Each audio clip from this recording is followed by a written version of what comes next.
Good morning, afternoon, sorry everyone, and welcome to this meeting of the South and West Plans Panel. My name is Councillor Paul Ray and I will be chairing today's meeting.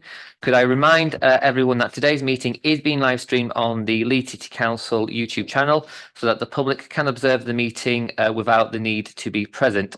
The South and West Plans Panel deals with applications from the south, north, west and west of the city. The aim of the panel is to hear all the relevant information from applicants, members of the public and council officers to help members of the panel make their decision. Now, just before I invite people to come in, as some of you will be aware today, it is D-Day, and I know some members here would have liked to have been outside with other members of the council to commemorate this occasion. So I'm just going to ask that we all take a minute's silence just to remember those events before we proceed with the remainder of the business. So if you'd like to take a minute's silence, please.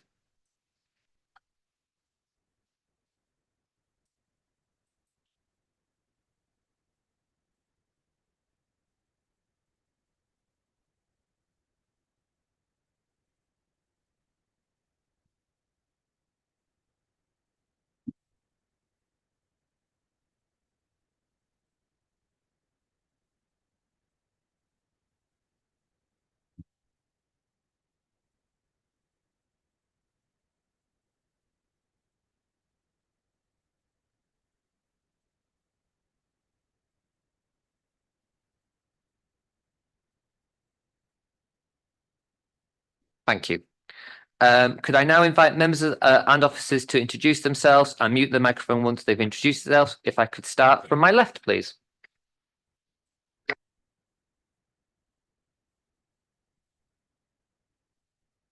Good afternoon, everyone. I'm John Booth, Principal Engineer Highways. Simon Clothier, Environmental Health. Councillor Andy Parnham from Armley Ward. Good afternoon, everybody. Councillor Andy Rontry from Kirkstall. Good afternoon, everybody. Councillor Raymond Jones from Horsforth. Good afternoon, Mahalia Francemeer, Councillor for Moortown. Good afternoon, everyone. Councillor Zara Hussain for Roundy. Good afternoon, everyone. Councillor Kilamanaka from Permantoffs and Richmond Hill. Good afternoon. I'm Max Walton from Leeds City Council Regeneration and I'll be observing the panel today. Good afternoon. I'm Daniel Ulmuth, part of the Plans Panel team. Good afternoon, Councillor Lynn Buckley from Old Woodley Ward, standing in for Councillor Sam Firth. Good afternoon, everybody. Councillor Dan Kane from the Old Woodley Ward, and tonight I am subbing for Councillor Barry Anderson. Good afternoon, Councillor Penny Staples from Wetherby Ward. Hey everyone, Natasha Prosser, Clerk to the panel. Nikki Deol, Legal Advisor to the panel today. Good afternoon, Jonathan Carr, Head of Development Management. Good afternoon, Steve Butler, Group Manager for South and West Leeds and Lead Officer at South and West Plans Panel. Thank you for everyone introducing themselves. Moving to the agenda, could I ask the clerk to go through agenda items 1 to 5, please? Thanks, Chair. Agenda item 1, there's no appeals. Agenda item 2, exempt information has been shared with panel members regarding agenda item 8, regarding the application for land at Alcutt's Road, designated as exempt under Access to Information Procedurals 10.41 and 2. This will be considered in private if members wish to touch upon that information contained in the exempt information. Can I just ask members when we get to that to take a vote on going into private session? Thanks, Chair. Agenda item 3, there's no formal late items. However, I did circulate supplementary information in regards to that exempt information. Members did receive this through the email, but during the private session, I will hand out some hard copies to you if you want to have a hard copy of that. Agenda item 4, members to declare any interest. None, thank you. Apologies have been received from Councillors Finnegan, Anderson and Firth. Councillors Buckley and Cohen are here as substitutes. Thanks, Chair. Thank you very much. Item number 6, minutes of the previous meeting held on Thursday, the 9th of May, 2024. Do members accept these minutes are a true and correct record and are happy, I can't even speak today. Are members happy to move these, and are there any matters arising? So I'll take silence. Yep, Councillor Manaka? No. Okay, can I have a move for the minutes then, please? She was moving. Yeah, okay, you're moving. Okay, are we all happy with that? Yeah. Okay, there we go. Thank you. Item number Oh yeah, second. I do apologise because I normally second. I'm out of habit because I normally do that. Can I have a second? Cheers. Thank you. There we go. I'll take that as accepted. Thank you. Item number 7. Holy Trinity Church of England Academy, Queensway, Rothwell. Could I ask the officer to present the application? Thank you, Chair. This relates to a proposal for a replacement school with no increase in school numbers at Holy Trinity Primary School located off Queensway at Rothwell, and follows a member site visit this morning. This is a scheme which is to be funded under the DfE's school rebuilding programme due to the poor condition of the existing schools building. So just turning to the slides.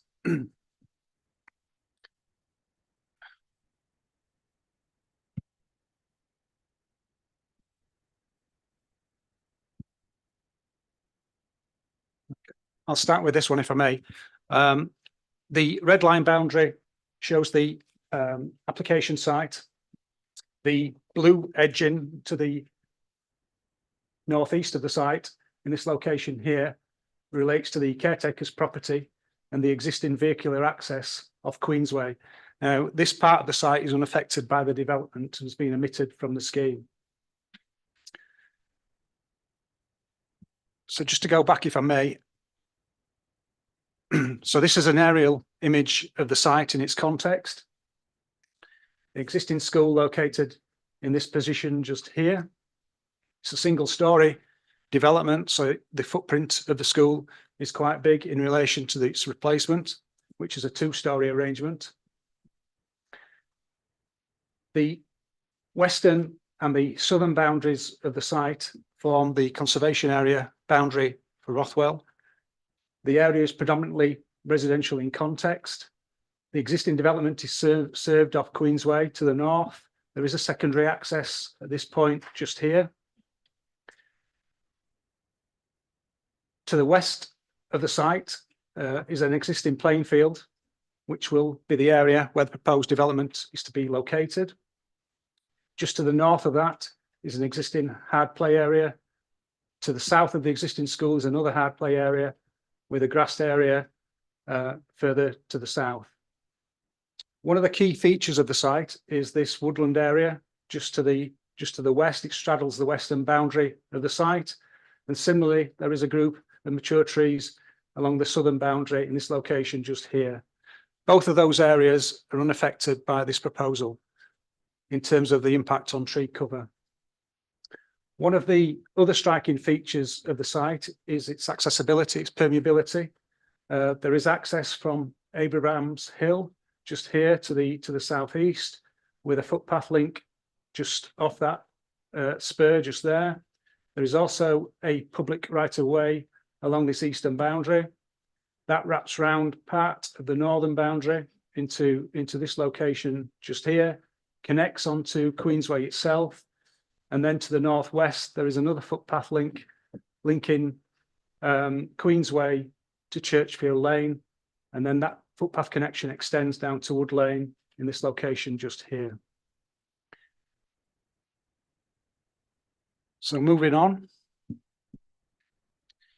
In terms of the site layout, the dash line shows the extent of the existing building, which is to be demolished. The replacement school just to the west in that location just here. Once the new school has been built, the proposal then would be to demolish the existing and to carry out a replacement playing field in this location here. So there would be no net loss in playing provision.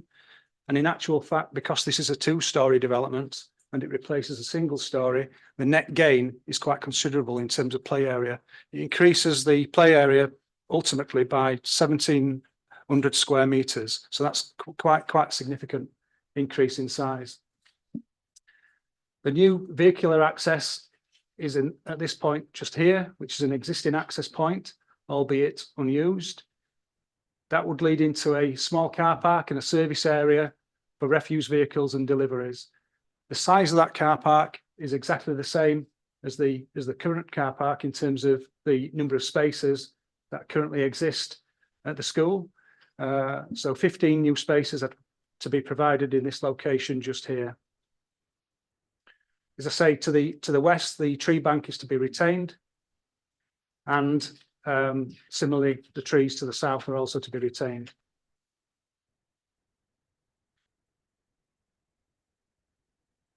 One of the issues which has been raised by local residents is the separation distances to the development, and concerns about privacy and overlooking and so forth. And I just wanted to use that graphic just to illustrate that those distances are actually quite generous. And if it were a residential development, it would be more than compliant with the spatial standards set out in the council's guidance in neighbourhoods for living. So, for example, at this point here, to the dwelling on Queensway, the distance is over 41 metres. Similarly, to the south of the site, to properties along Churchfield Road, the distance at that point there is 58 metres. And again, on Churchfield Lane, the separation distance at that point there is over 46 metres. Regrettably, there will be some tree loss to accommodate the development. The trees which will be lost to facilitate the development are edged in the red circles at the front of the site in this location here, to the southeast of the site to accommodate the playing field. Those are mainly ornamental trees, generally cherry trees, and there is a couple of magnolia trees which are also to be removed.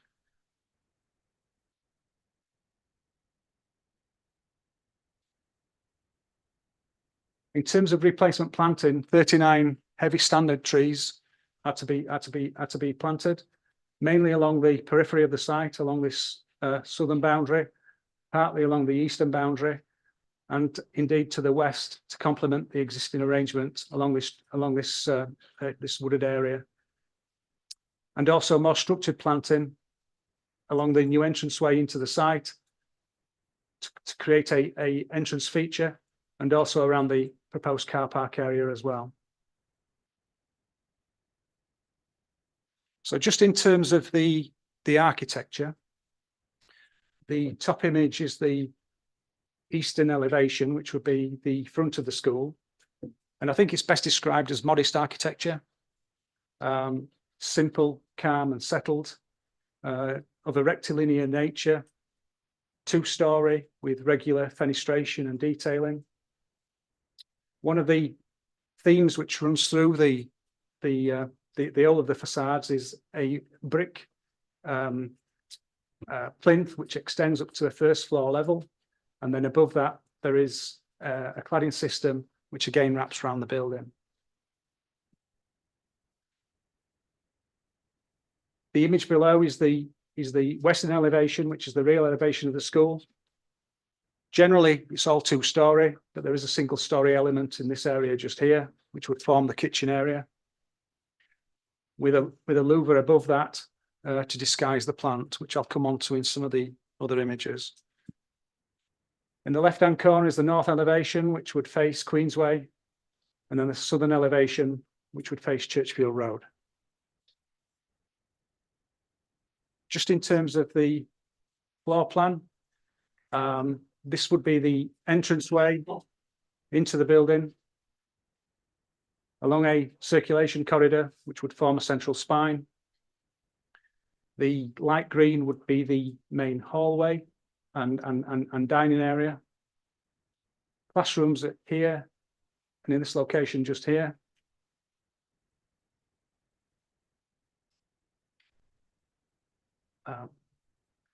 Stairwell in this location and a stairwell in this location. This is the kitchen area. The blue is office accommodation.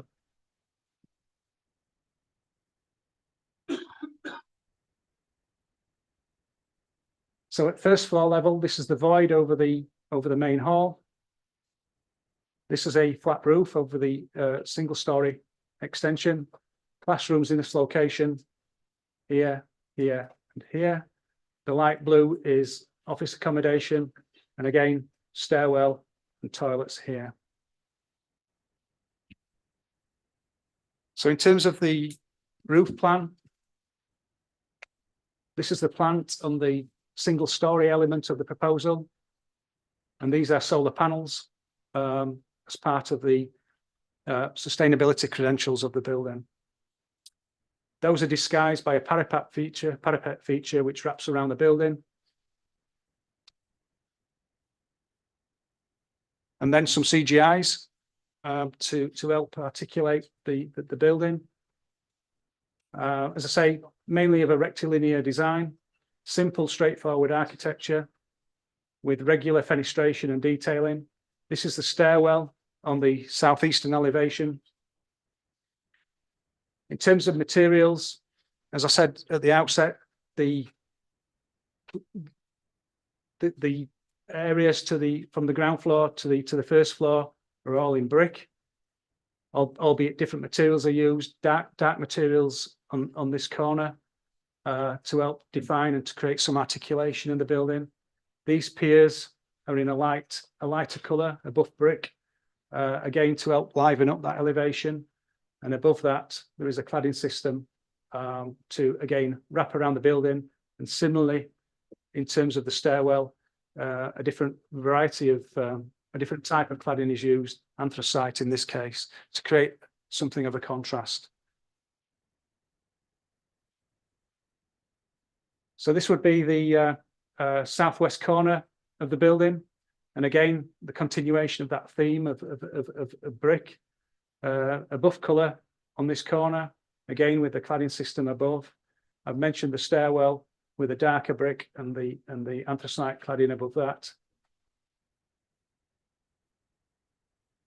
And then this would be the corner of the site which would face onto Queensway, again with the lighter coloured brick, the cladding above, and the school signage, the parapet which extends to this point here with a trim to help define and terminate the roof line. So in terms of existing photographs, the school is mainly single story. There are some raised elements to it to accommodate the existing hall, but it's mainly a prefabricated school, probably built in the late 50s, early 1960s. The existing vehicular entrance into the site, as I say, currently provides 15 spaces. Those are to be replicated in this proposal.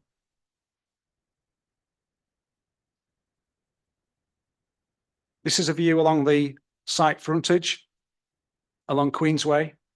Existing traffic restrictions in terms of school zigzags, those are to remain as they are at the moment. So those are kept as key clear areas.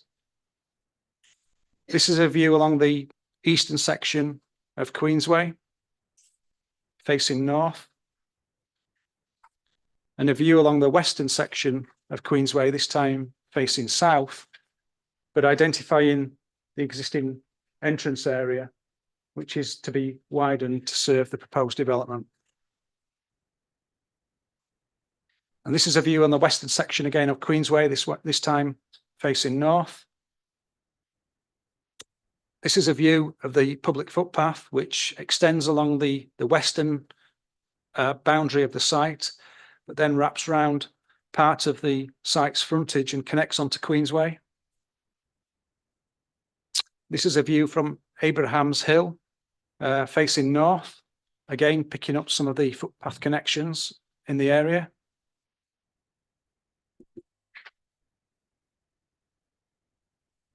And this is a view from Churchfield Lane, facing east onto Queensway.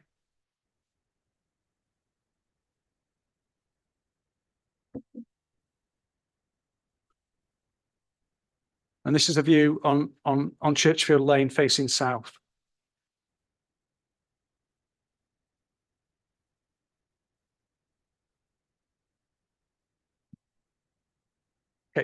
So that so one of the issues that's been raised from both ward members and residents is the difficulties of access into the site, the existing restrictions along Queensway in terms of its overall width, and that compared to modern standards, it's relatively substandard. And the issue, of course, is that the school will remain operational, and at the same time, there will be construction activities. So one of the key issues is workforce car parking, and one of the suggestions, and it's been put forward in the applicant's construction management plan, is for some satellite workforce car parking to be provided in this location just here. So that roughly is about 100 metres away from the site, and we did see that on the site visit this morning. And this would be the access into what is a garage or former garage court, which has since been cleared. There's only one operational garage there at the moment, and the rest is kind of redundant land and is available for workforce car parking. And that's an image from within inside that former courtyard area, which would lend itself, as I say, to providing workforce car parking provision. So that concludes the slides that I have, Chair.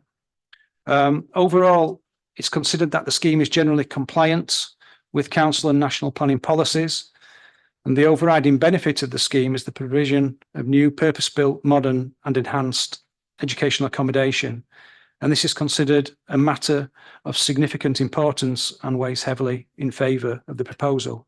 So on that basis, the application is recommended for approval, subject to conditions, and the signing of a unilateral agreement requiring the applicant to pay a sum to cover the travel plan monitoring fee. Thank you, Chair.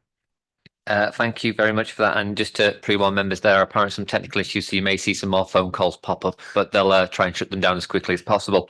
There are no registered objectors here in attendance, and the applicant or the representative are here. However, should members have specific questions to them, however, in that case, we will move to questions to the officers. So, do any members have questions to the officers? Councillor Jones. Yeah, I noticed that you've said there was some car parking facility 100 yards away. How many car parking spaces is there? Because obviously, on building sites, they have more than 5 or 6 people attending at once. So I'm interested to know how many car parking spaces are there, and how will we be? Because I assume there'll be a start and a finish time. How will it be monitored that is not a disturbance to local residents who are attending school particularly? Thank you, Councillor. The area that's been identified is of a significant size, and it can accommodate probably at least 15 to 20 vehicles in my view, and possibly more.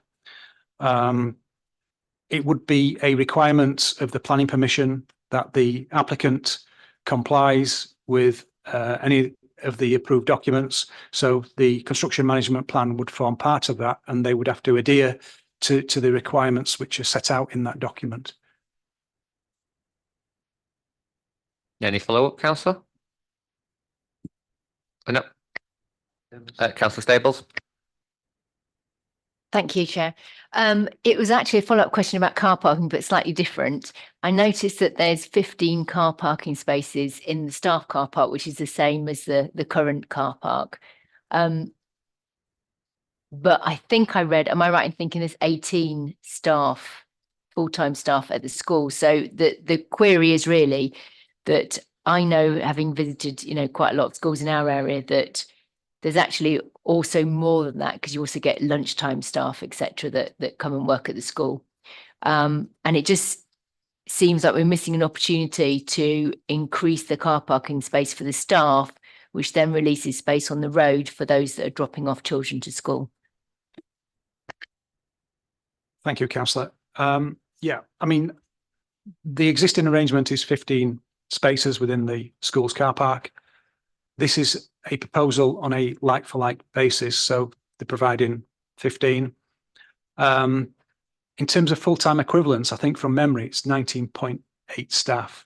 So obviously there's staff who work on a pro rata basis.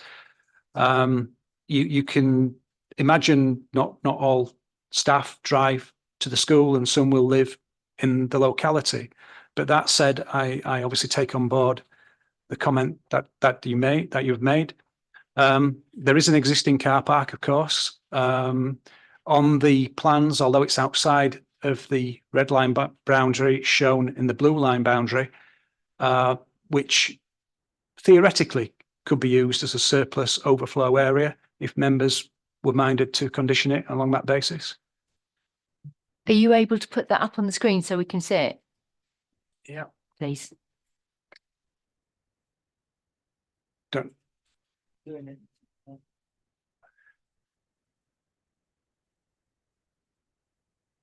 There's more detail.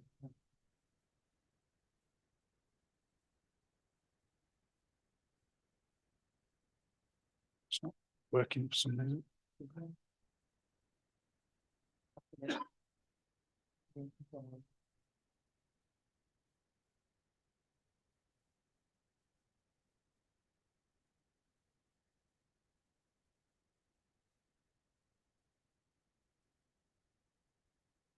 Apologies, it's very slow. Dan, is it easy for you to take this back?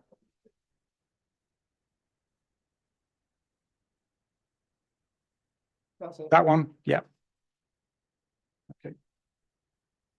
So this is an existing car park area. As I say, it's outside of the red line boundary, but it's within the blue line boundary. At the moment, it's shown as an area to provide maintenance access, so for grass cutting and things of that nature. And there are several spaces there which could theoretically be conditioned, and that could be a surplus car parking area for staff if required, if members are minded to support that. It just seems like a very sensible solution, doesn't it? Which would help the on-street parking situation in the area, which I've read is one of the concerns in the area, because I know that, let's say from the schools near us in my ward, that there's always an ongoing issue with staff parking outside, which then reduces the number of spaces for parents to drop off children. So by taking those staff all in on site, it just releases a significant number of extra spaces for drop off. Councillor Minaka. Thank you, Chair. Just going on the page 16 on the dropped curve. Is that because it says there confirmation also required? It's not to be provided that dropped curve. Will that be happening? Will they be dropping the curve? I think it's towards the western section of the street, I think. Can that be confirmed that it will be?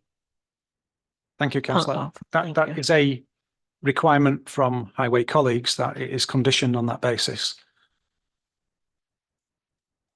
Do members have any more questions for officers? Yeah, Councillor Cohen. Thank you, Chair. So could you just give us a little bit more comfort around parent parking? It's one of the things that has been raised by ward members in particular. Every single councillor in the city gets a wonderful mailbag from our local residents saying that this is the worst street in the city for parking. Looking around, no one's disagreeing with me, so I'll take that. Can we just, as ward members have said, there is an opportunity here to use what is predominantly a good development to actually improve the situation in a wider sense. Could you just speak to us a little bit more about what we're doing in terms of this development to make sure that parent parking is not a scourge in the area and not actually going to make the street the worst in the city? Thank you, Councillor. There are no proposals to provide any drop-off or pick-up facilities within the school's curtilage. As I said at the outset, this is a like-for-like replacement. there is no intensification of use. If there are existing highway problems, and typically in common with just about every other school, and I think you alluded to that yourself, you know, there are parking issues around schools. It would be for the highway authority to resolve. It would be unreasonable to put that burden on the applicant if this is a like for like proposal. Chair, sorry, just to help hopefully with Councillor Cohen's question. Whilst Nigel was doing the presentation on site this morning, I was talking to the teacher that accompanied us, and they do actually have a teacher that's effectively appointed to be a liaison come enforcement officer on a morning. So if there's any unintended difficulties blocking off entrances, etc., that teacher is meant to be on the case at the morning and evening pick up and drop off. Yeah, there's no planning condition that teacher has to do that, is it? There's no requirement. We don't force them to do that. So that's of no merit or help to us right now. Thank you. Well, there is a requirement for an updated travel plan, and within that plan there would be a travel plan coordinator. So those themes could continue within that document, and that again would be an approved document which the applicants would have to then comply with. So we're going to have within there the requirement that a member of staff is there acting as an traffic enforcement officer, as was just said. Yeah, if that's something members would want to see, then we can obviously have that discussion with our travel plan coordinator and ensure that it's it's embraced in the document. I'm just reflecting what we were just told already happened, so I can't see that there'd be a problem with that. That would certainly seem very sensible. Just one quick comment. There's no requirement within the parking standards for parent parking at schools. Just to clarify, you've said parking, Councillor Cohen, you said parking enforcement. Just to clarify, that is a statutory role. So within that transport plan, I think it's important to manage expectations and be quite transparent here, that it wouldn't be a function of issuing fines, that's for the local authority, but it's about someone facilitating safe passage within the school curtilage. Councillor Minaka first, and I'll come to yourself, Councillor Jones. Councillor Jones, yeah. Having dealt with this quite recently, my understanding is you can put whoever you want outside, but what people do and how they choose to park is entirely up to them. And the only person who can implement any parking condition around that will be our officers. It will be nothing to do with the school. So I think that's to be very, very clear. Any more questions from members to the officers? Okay. Find where I am now on my sheet. Do members have any comments? So I open it up to Councillor Minaka. Thank you, Chair. Just on the issue of parking, I'm just thinking that it's just a thought that perhaps maybe this then gives us parents a way to recognize the climate emergency, and possibly a way of walking to the school could be, if it's ever possible. But I'm just thinking that, there are other avenues to be, employed in this and kind of like looked into. But obviously, it just depends on how far people live and all that. But it could help in terms of, cycling, walking. Yeah, it's just a comment, really. Thank you, Chair. Any other comments from members before we move to the recommendation? Okay. Based on the summary, do you want to provide the summary, Steve? I can do.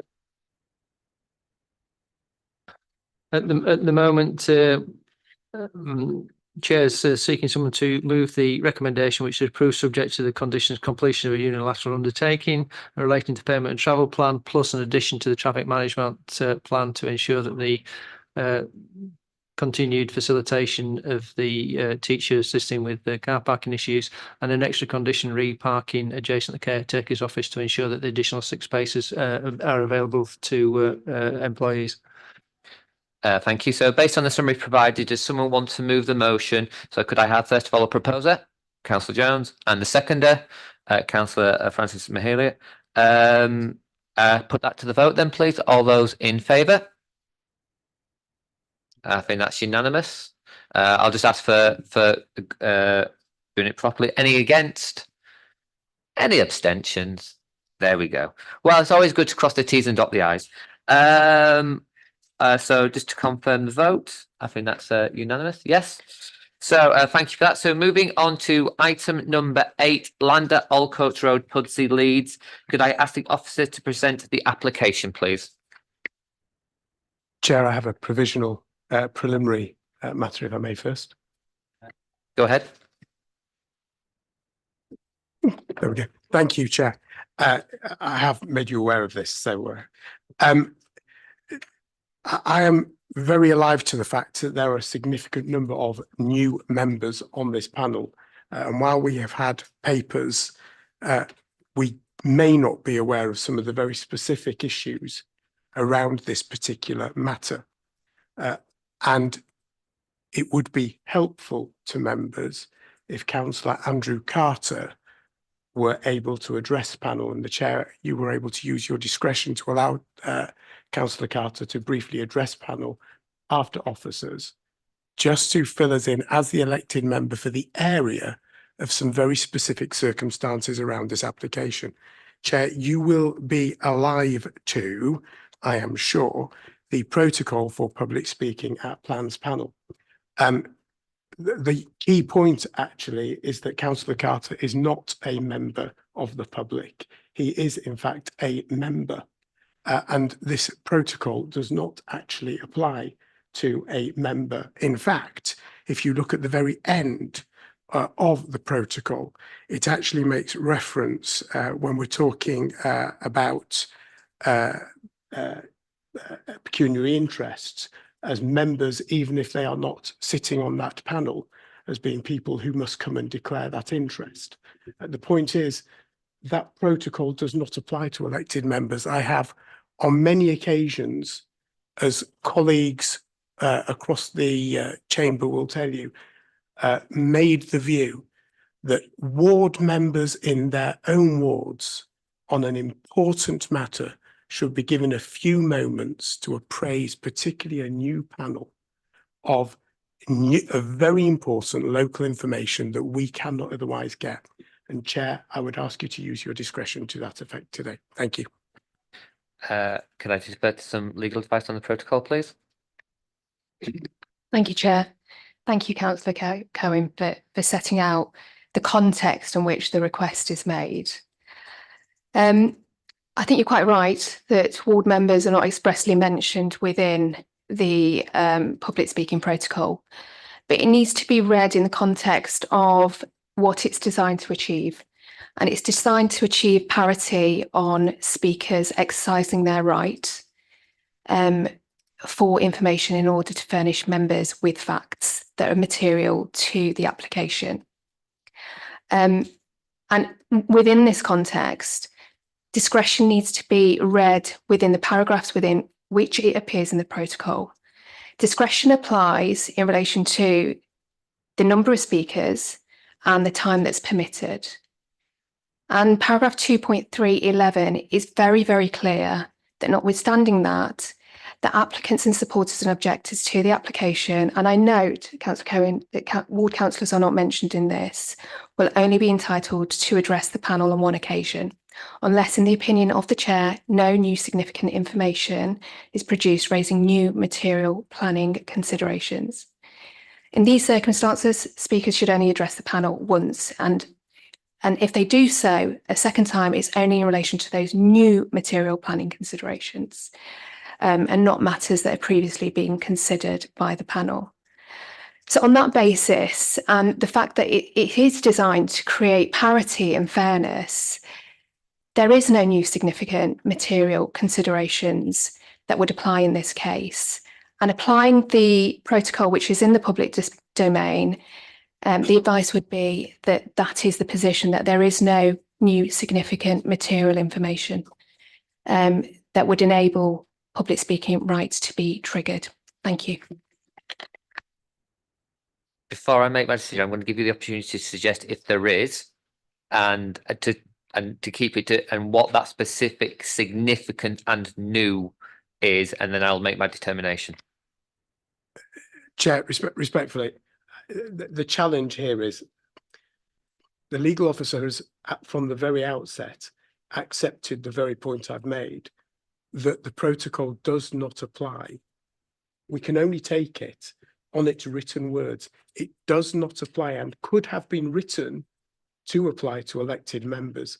Where it refers to elected members, it specifically says elected members. It makes that very point. We are not, any of us, members of the public. This protocol does not apply to elected members, and should officers in the future wish to make it so apply, they should draft it. I would urge the legal officer to carefully consider, because respectfully, and I say this as a solicitor as well, respectfully, she's stretching a protocol beyond which it is written. That is not what we should be doing, as certainly not what I would be advising a legal officer to, though her call. But this protocol does not apply to elected members, as she's suggesting.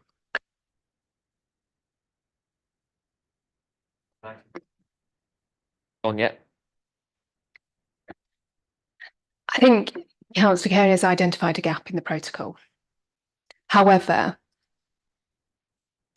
just because there's a gap in the protocol does not mean that you allow elected members to speak. Now, there is a gap in the protocol. I would accept that. And therefore,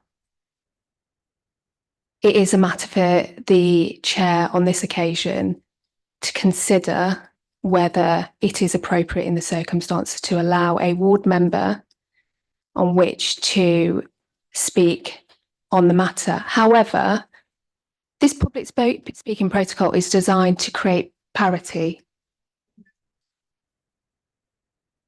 for members of this plans panel to receive the correct information. And therefore, if the discretion is to extend to a ward member, equally, there should be an opportunity to speak in reply to that. It creates parity.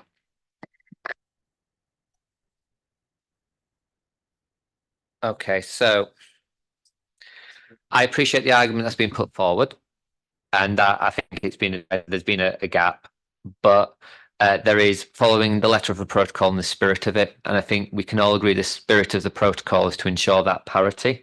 On this occasion, because I do not believe there are significant and new material matters, and regardless of the gap that's been identified, I will not be allowing speakers.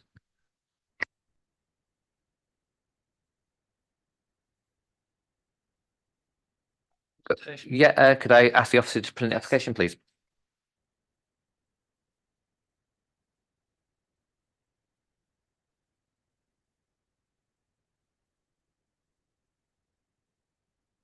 There we go. Thank you, Chair.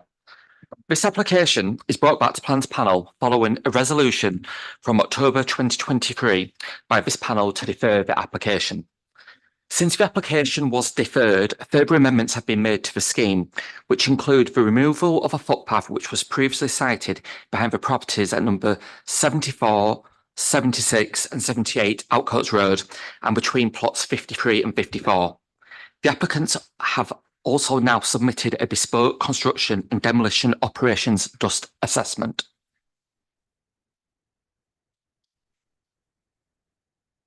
Not working. Sorry.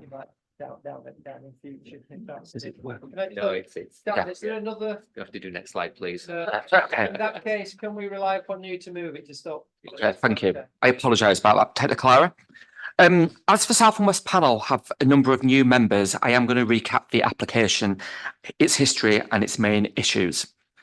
The proposal is for the determination of reserved matters following the approval of an outline planning consent in 2020 upon a site which is allocated for housing in the SAP. Next slide, please. The outline approval has already established the principle of residential development upon this site and the means of vehicular access. This reserved matters application is therefore now sought for the appearance, for landscaping, the layout and the scale of the proposed development. The scheme is to be developed by a housing association and will present 100% affordable housing. Next slide, please. This aerial photo shows the site in relation to Outcoats Road. The site frontage is here, and Outcoats Road runs along the southern end of this aerial photograph, and the site goes roughly in this area here. These properties here face onto Outcoats Road. The photographs at the bottom of the slide show the condition of the site in its current format. Next slide, please. Again, these are some photographs of the site. These are the existing properties in Outcoats Road, and the middle photograph shows the area of where the site access is proposed from Outcoats Road. Next slide, please. The scheme involves the construction of 54 new properties. There's a central area of open space proposed, and the scheme does include the planting of 86 new trees. A number of these trees are to be planted along the Spine Road through the site.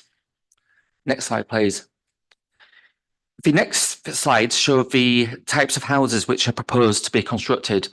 Apart from the exception of the 2 bungalows shown in this slide, all of the other 52 dwellings are to be 2 stories in height. Next slide, please. Again, this is a CGI, sorry, not a CGI, a drawing of one of the proposed plots. Next slide, please. If you just go through them, Dan, slowly, because we're just showing the different house types. Thank you. Again, this is a different house type. This shows a block of terraces. And there's now a few CGIs which show how the proposed development will look. This shows the access into the site from Outcoats Road. Next slide, please. Again, these show the houses along the Spine Road and the new trees which will be planted along the Spine Road. This shows a pair of semi-detached houses. As this slide shows, the materials consist of brick, render and art stone around the sills and heads.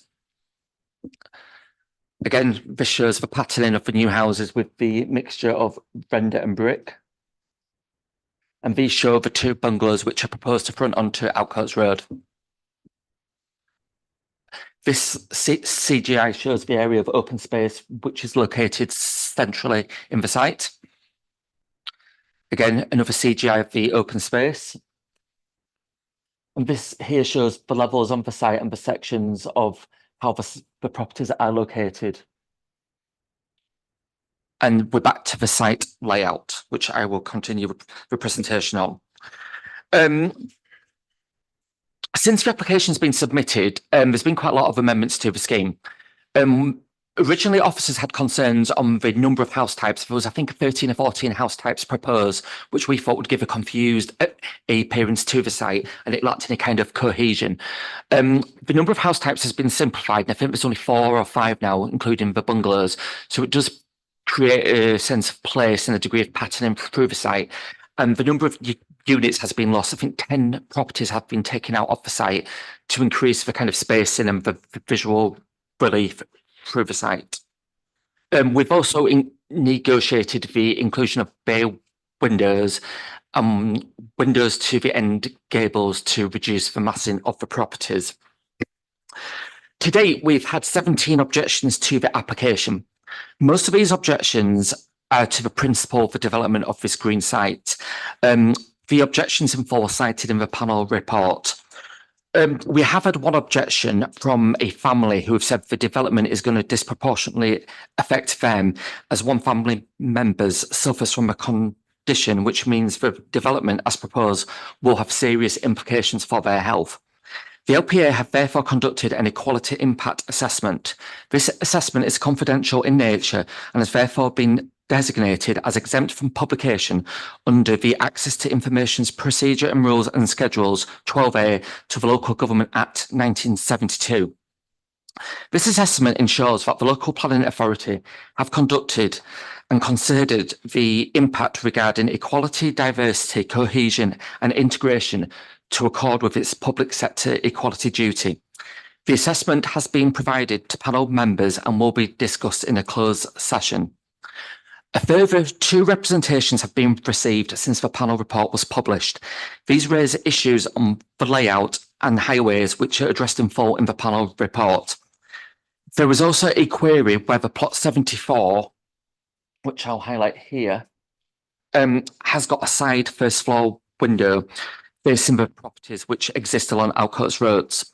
We have received revised plans which do omit this side window, and a further planning condition is recommended which will restrict PD rights for the insertion of further windows into this elevation. As I've said, the layout has been subject to much negotiation with officers, and we do consider that it is a quality layout which will provide the future occupiers with a good level of amenity. And I'd like to make the point as well that the level of green space on site does exceed the minimum requirements of policy G4. All of the minimum spacing, which is in our adopted SPD neighbourhoods for living, which spells out the minimum spaces between existing and new properties, is exceeded, and it's significantly exceeded. This again is explained in full in the panel report. All of the new properties as well exceed the minimum spacing standards of policy H9, which relates to the internal sizes of the house and the bedroom sizes. And the scheme as well does provide a mix of housing, which ranges from 1 bed to 4 bed. The application has also been supported by an energy statement, which outlines the measures incorporated into the scheme to achieve carbon dioxide reduction. The proposal includes solar panels to all plots, which overall is predicted to provide 40% of the site energy demand. This far exceeds the minimum requirements of policy EM1, which states 10% of energy should be generated from on-site provision. This is a real benefit and positive trait of the scheme, which will ensure that all future occupiers will benefit from reduced bills and running costs. In conclusion, the principle of the development for housing upon this site is supported by an up-to-date local plan and the adopted SAP. The proposal is in accordance with the existing site's allocation, and this was afforded very significant weight in the consideration of the outline application, which has already gained planning approval. The development will provide much needed affordable housing within a quality designed and space scheme, which includes on-site green space and significant new tree planting. The benefits of this are considered to outweigh any harm caused by a net loss of biodiversity, with consideration given to all other matters, including the duties which are required under the Equalities Act 2010 and the amendments recently made therein. The application is recommended for approval to be deferred and delegated to the Chief Planning Officer subject to planning conditions. Thank you. Thank you. At this point in the meeting, we will now be moving into closed session. May I ask members, do we need to take a vote first? Oh, don't we? Sorry. Sorry. Apologies, I should have. Before we go into closed session, we do need to take a vote to whether or not we wish to do so as a panel. So can I ask for those who are in favour of going to closed session to please raise their hands now? That is unanimous. So at this point in the meeting, we will now move to a closed session. And may I ask members to remain seated and everybody else to leave the room. An officer will come and get you when we're ready to move back into public part of the meeting. Please, can we switch off the live stream?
Thank you for that. Just before we go back into normal session, I am just going to call a 10-minute comfort break. So I know that seems a bit weird to bring you back to then send you back out, but it was important that everybody came back into the room before we left. So we'll be back in 10 minutes. Thank you.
Thank you for that comfort break, everyone.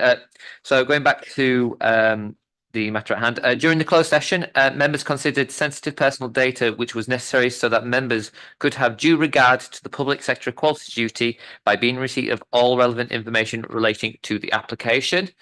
There is no speaking permitted on this application, and in that case, we will now move to questions to the officers. And again, these are the questions that were not covered in the private session. So these are the more generic questions. So any questions to officers?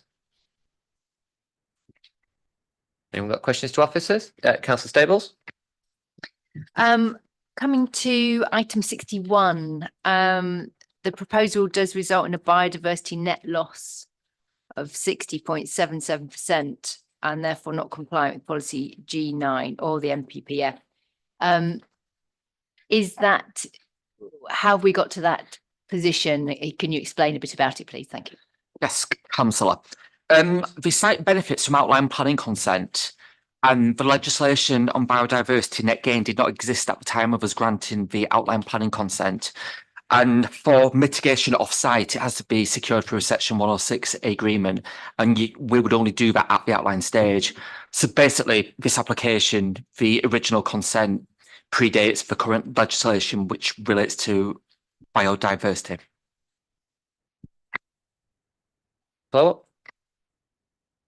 I understand that it predates the need to show 10% biodiversity net gain, but I also know that as a council, we've always looked to try and enhance biodiversity wherever possible on applications.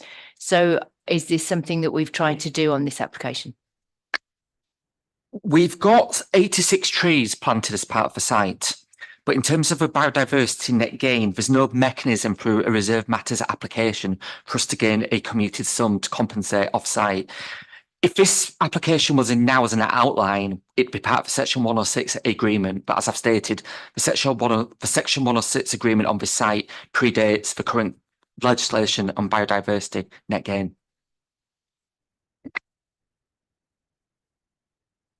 So that means we haven't done, does it? It's not that we haven't done it. It's that at the time of us granting the outline consent, it wasn't an issue or a consideration. It wasn't. You know, planning legislation evolves constantly, and it's just the timing of this. The outline consent predates the current legislation on this issue. I think it's basically there's not the option to retrofit. Yeah.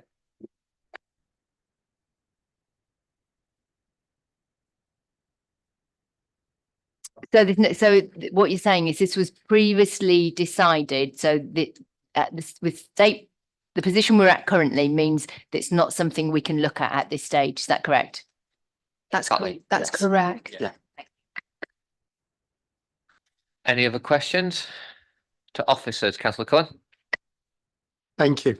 Could officers just confirm there's some queries around the dust assessment provided by Spire on behalf of the applicants?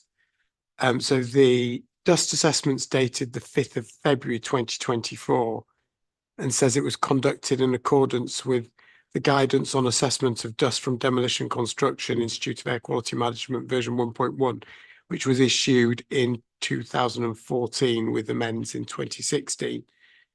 Now, given that it's dated 2024 February, I'm led to believe that there's actually a later version of that guidance that was issued in January 2024.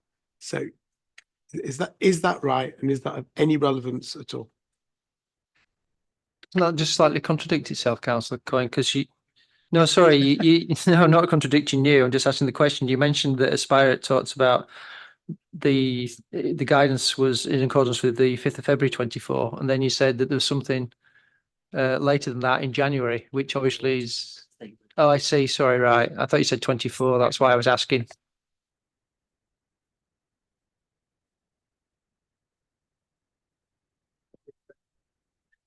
Sure. Chair, I can clarify that. So the guidance being referred to is in the Institute of Air Quality Management's guidance on construction dust.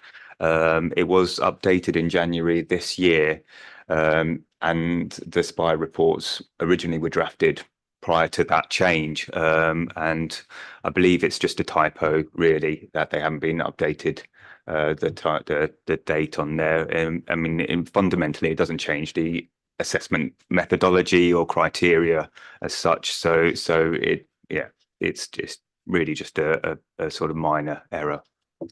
Councillor Cohen, any follow-up?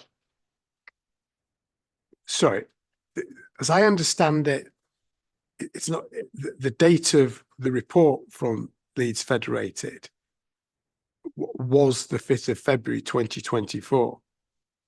Are you saying that was a typo, that it wasn't the 5th of February 2024? The original drafting of the DUS reports predated the new guidance coming out. So when they updated the reports, they hadn't changed the date of the guidance document. So whilst the reports were published after the guidance document had changed date, they hadn't incorporated that into their final draft. So in my view, in my view, at least, this is really important, that the latest report that was looked at by officers is dated and making reference to an older set of guidance. That's correct, isn't it? It refers to the older set of guidance, but there's no fundamental difference in the assessment methodology between the revised and previous version. It's just updated some dates on references to London Borough's guidance and sort of general sort of overarching policies, but it doesn't change the outcome of the assessment, whether you refer to either the up-to-date version or the previous one. Now, look, I'm about as far away from an expert at this as it's possible to be, but does the new guidance not give a different weight in terms of various types of particulates?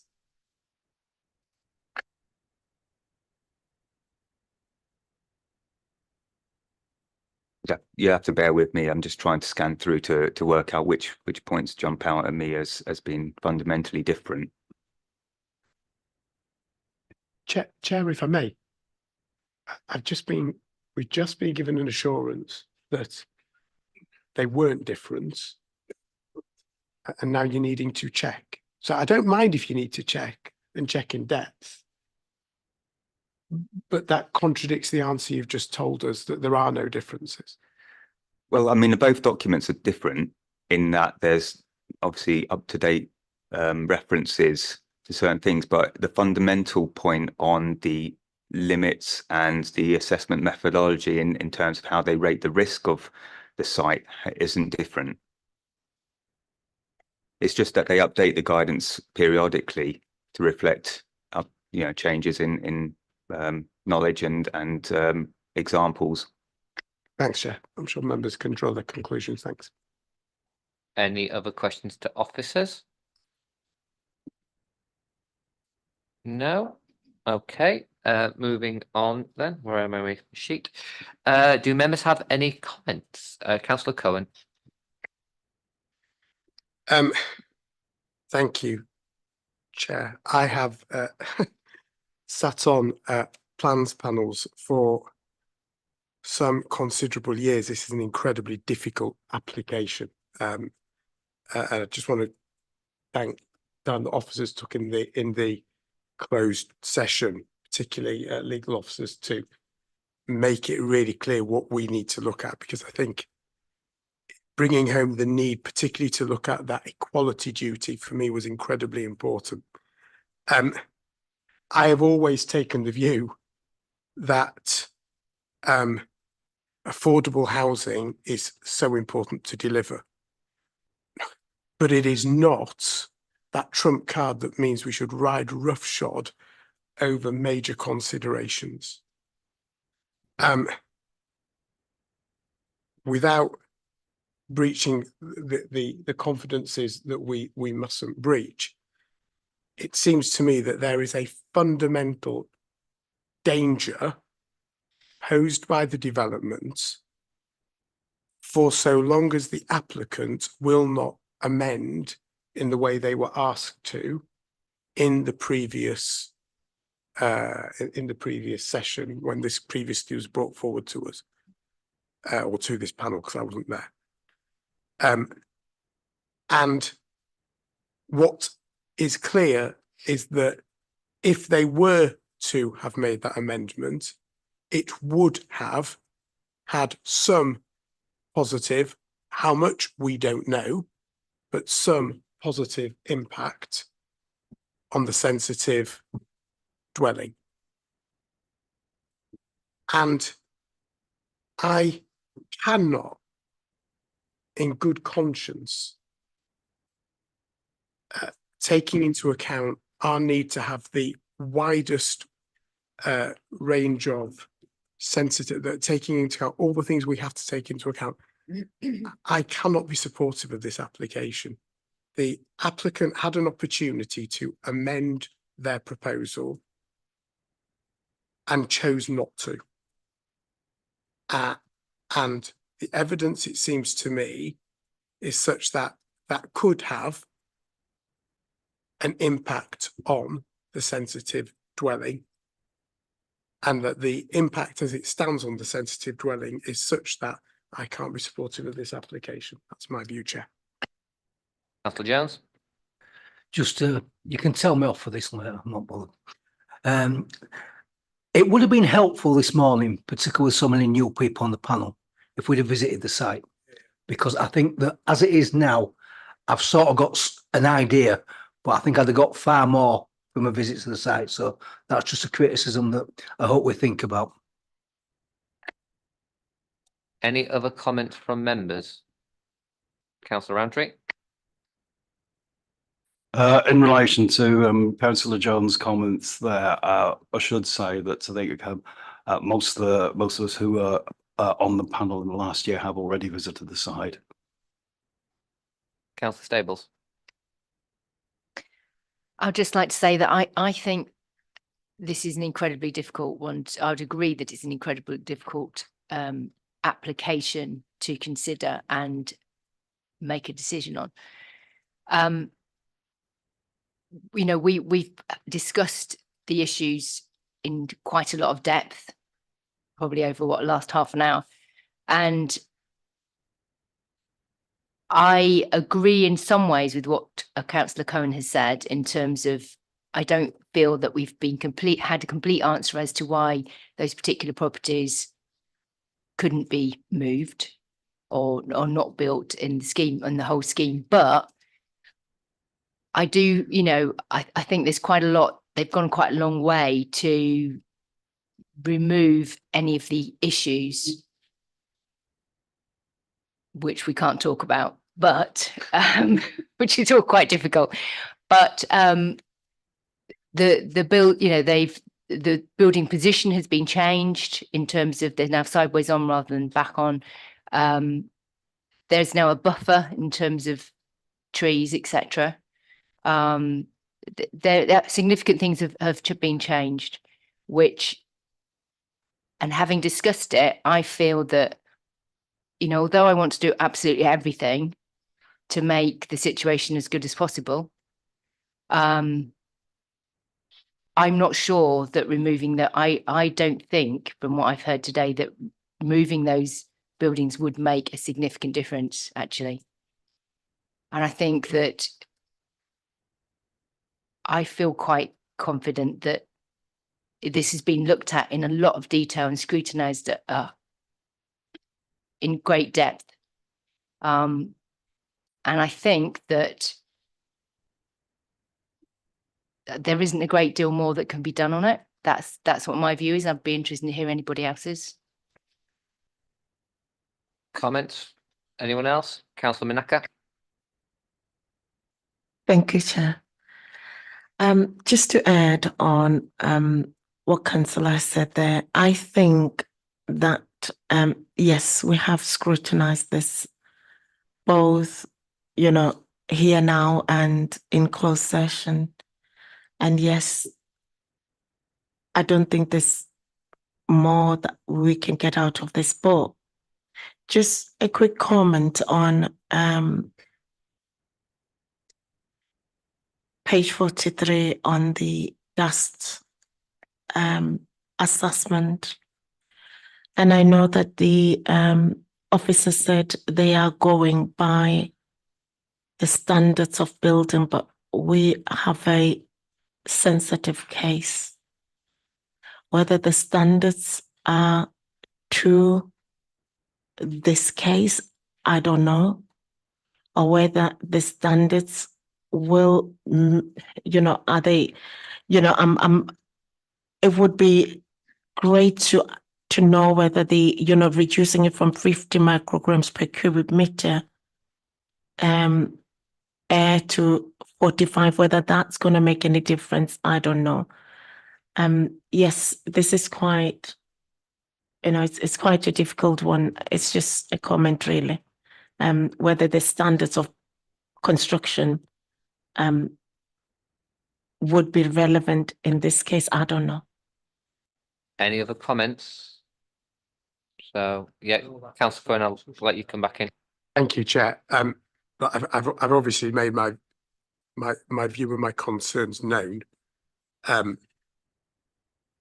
Sorry, I'm being heckled.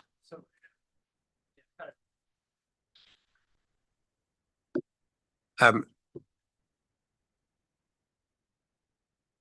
have made obviously my concerns known. So what I will do to make sure that at least this is tested is I'm going to move to refuse. Chair. I would require a seconder. Okay. And are we clear on the reasons for the proposal, or do you feel you need to give? Yeah, you express yourself. So at that point, we would go to the vote on this one. So, yeah.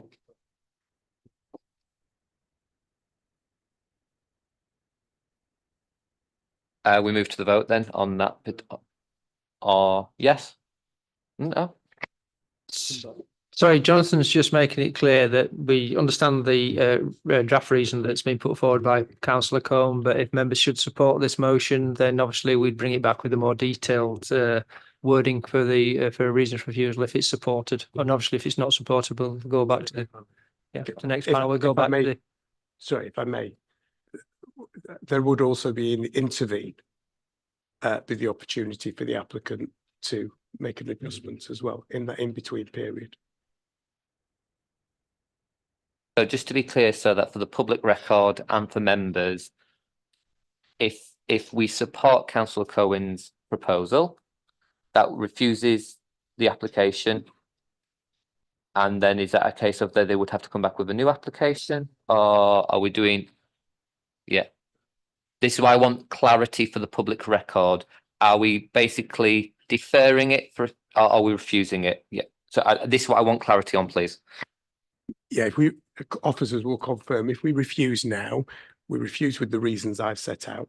The next meeting will have detailed reasons which will be voted on by the members. But in the in-between, obviously the applicant might wish to make an adjustment, but that would be that's it's not deferred. We're refusing it. We would be making to all intents and purposes, we refuse it now, and the detailed reasons come back to be approved at the next meeting to make sure that they're legally tight. I'll let officers explain that because that's really their job. Yeah, I need some clarity on this, please, from officers. I need some clarity, please.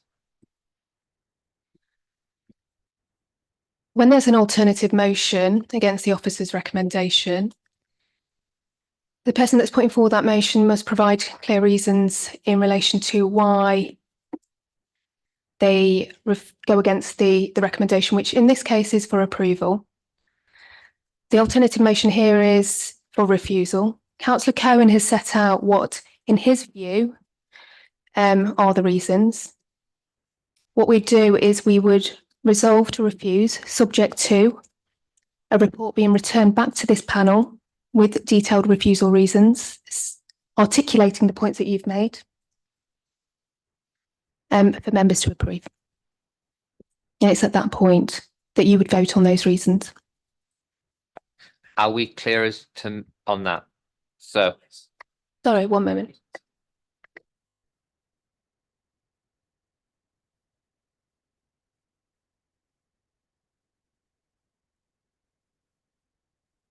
Sorry, on the second point about this period within which the applicant can look to amend their application, there is a resolution there to refuse. Do you want me to? Yeah.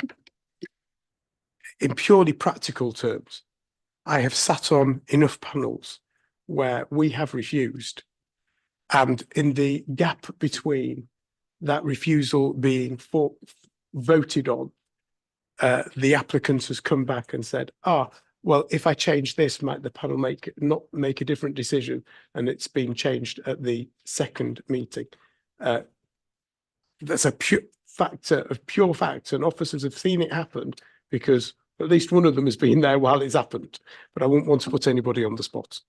You can tell them which application it would like. No, I know which application it is, but what I would say is it's not appropriate to use the mechanism of refusal to allow the applicant to amend the application when there is a resolution on the table. I appreciate the nuances that you're mentioning, but you are moving a resolution to remove and refuse, and you must honour the integrity of that decision. Chair, as I've been unequivocal, as this application stands, my view, my colleague's view, obviously, is that it ought not to be passed. That is, I'm not trying to be in any way nuanced. I am simply making a wider observation, but I'm unequivocal in my view as to this application that is before us right now. Nothing changes that in any way, shape or form, having given all the various factors were given in the closed session the appropriate amount of weight. Hence, I made the movement. I was trying to simply be helpful, as I always am, Chair, in the wider issue. I'll come back to you in a second. I'll say just quickly see whether Sorry, I understand what you're trying to do here, Councillor Coyne. Obviously, officers would not pursue that discussion because the thing that's been brought forward, where it leaves me some difficulty, and this is why I hesitate, and this is why I'm just asking Nikki to intervene, is that because the motion is for refusal and it's been seconded, and that's what's about to be voted upon, when we come back as officers with an application here, that's what we're bringing back to that panel. It's the refusal. It's not a discussion about by the way they've come in between, because that is then asking officers to make a unilateral decision on their own to draft a report completely different to what the motion is in front of the members today, which is stop, guys. But actually, they've come back and decided they'll take the 2 dwellings off. Therefore, we're bringing back this is a different recommendation to you, or we're asking you to consider it, which delays it even further. That's my concern, Councillor Coyne. Sorry. I was just going to say, Councillor Cohen, as a learned lawyer, you would know that it's really vital that we protect and insulate the decision making of this panel. And if you've moved and it's been seconded a refusal, it is that report that will come forward. And it's important that we maintain the integrity of decision making of this plans panel. Yeah, completely. I don't disagree with anything that either the legal officer or the planning officers have said. Equally, the legal officer in particular is aware of the wider point I made, but that takes nothing away from what I'm saying in terms of this decision. You've been very patient, Councillor Stables, and then we do need to move to a vote. It's a question. Because so we all understand, actually, I think it's for clarification. So are we able to, instead of this vote, are we able to move a motion to defer? And is this a possibility to defer with that question and then come back? It's been done already. Yes, if the proposed motion fails. Sorry. Apologies. Sorry, Nick. Yeah, Sorry, apologies. Yeah. no, we're fighting over it a little bit. Yes, you could move a motion for deferral. However, we know from previous conversations with the applicant that actually the likelihood is they will, if it's deferred for this further discussion about these two properties, because they have previously said no, that they will go for an appeal against non-determination. We've been advised of that. So on that basis, and our members are clear from both Councillor Cohen's position, but also the legal advice you've been given, that this would be a vote to refuse the application. Are members clear of that? So that's what you will be voting on. Yeah? Okay, so on that, I'm going to move to the vote. All those in favour of Councillor Cohen's amended resolution? 1, 2, 3. All those against? 2, 3, 4, 5, 7. Any abstentions?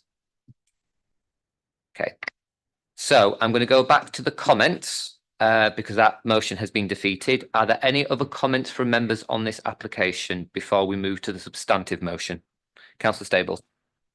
Yeah, it was just as a, can we ensure that we have as a condition in order to reduce the amount of dust on the site to measure the particulates of 2.5? Can we have that as a condition?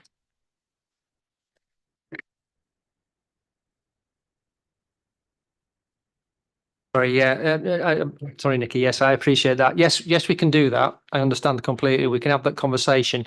What I don't know, and I'm just looking at Simon, is whether there is machinery out there that can actually do that. Because all I was going to say was then perhaps we need to have the slight change to the delegation. But if I'm being assured, because we need to be certain we can actually do what you'll be asking us to do. But if there's machinery out there that can actually do that, then yes, we could add that as a condition. Can you confirm that for public record, Simon? Yes, there is monitors that will measure 2.5 as well as 10 microns. Any other comments before we go to the substantive vote? Steve, can I just ask you to sum up where we are before we go to the vote, please? A little bit. Obviously, the alternative motion was defeated, 3 for the motion and 7 against. There were no abstentions. So in front of members, it's what's in the papers, which is recommendation defer and delegate to the Chief Planning Officer for approval subject to the specified conditions, but also with an additional condition that seeks equipment to be used to measure the dust emissions to a level of 2.5 microns. I think that covers it. So I'm going to move to the vote. All of those for?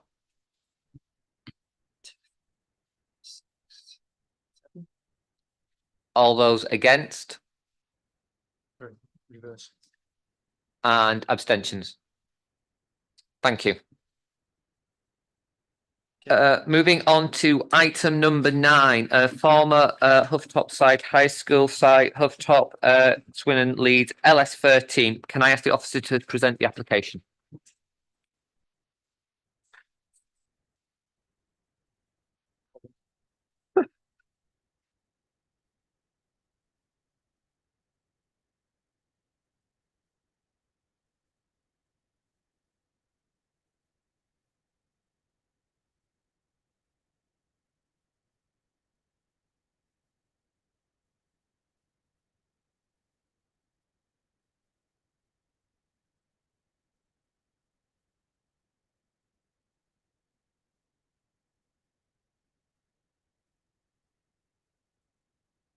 Yeah, good afternoon. My name's Adam Ward. I'm the team leader for Southwest Leeds, to which the current site, which we're about to talk about in Pudsey, lies within. This was the subject of a panel meeting back in March. It was discussed as a position statement where members provided valuable feedback on a number of key points. I appreciate there's a number of new members here today, and they haven't been party to previous discussions, but they'll be aware of the background, having read the current report in front of them.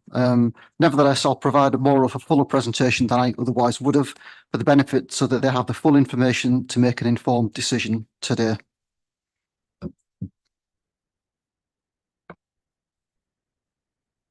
this is the site in question here.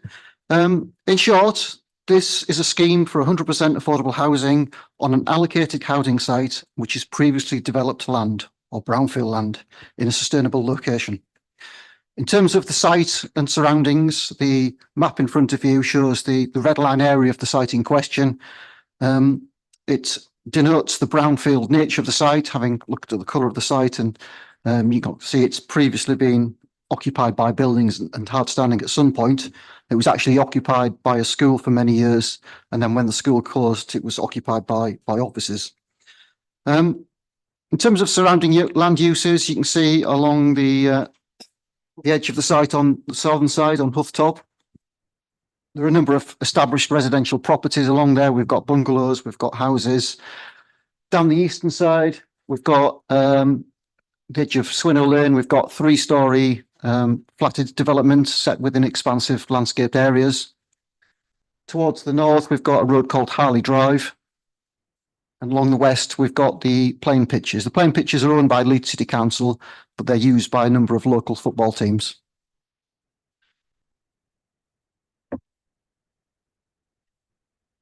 I'm showing you this slide just because it gives you a better 3D representation of the facilities and amenities in the local area. And I'll point out a number of those, which are, got a local primary school, top right-hand corner there.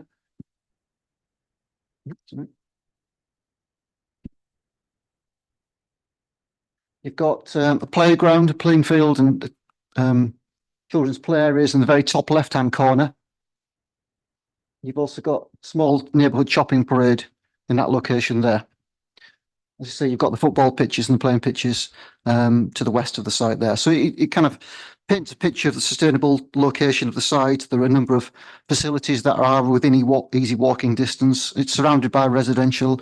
And I think that's probably one of the reasons why it was allocated for housing in the site allocations plan. There's also levels changes within the site as well. Swinnow Huff Top runs downwards and towards this westerly direction and upwards direction.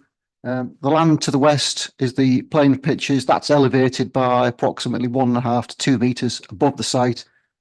The land sits down below the site on Harley Drive there. So there are subtle differences, level changes across the site. There are also a number of trees around the periphery of the site, most notably along the Huff Top frontage, a number of category A lime trees, and a number of trees down the eastern edge as well, which forms a buffer to the existing flats to the east. Historically, there were a number of access points, one on Huff Top and one on from Harley Drive when it was occupied by the school and offices. There are also bus stops on Swinnow Lane on this location as well, which provide facilities and access links to Pudsey Town Centre and towards Leeds City Centre as well.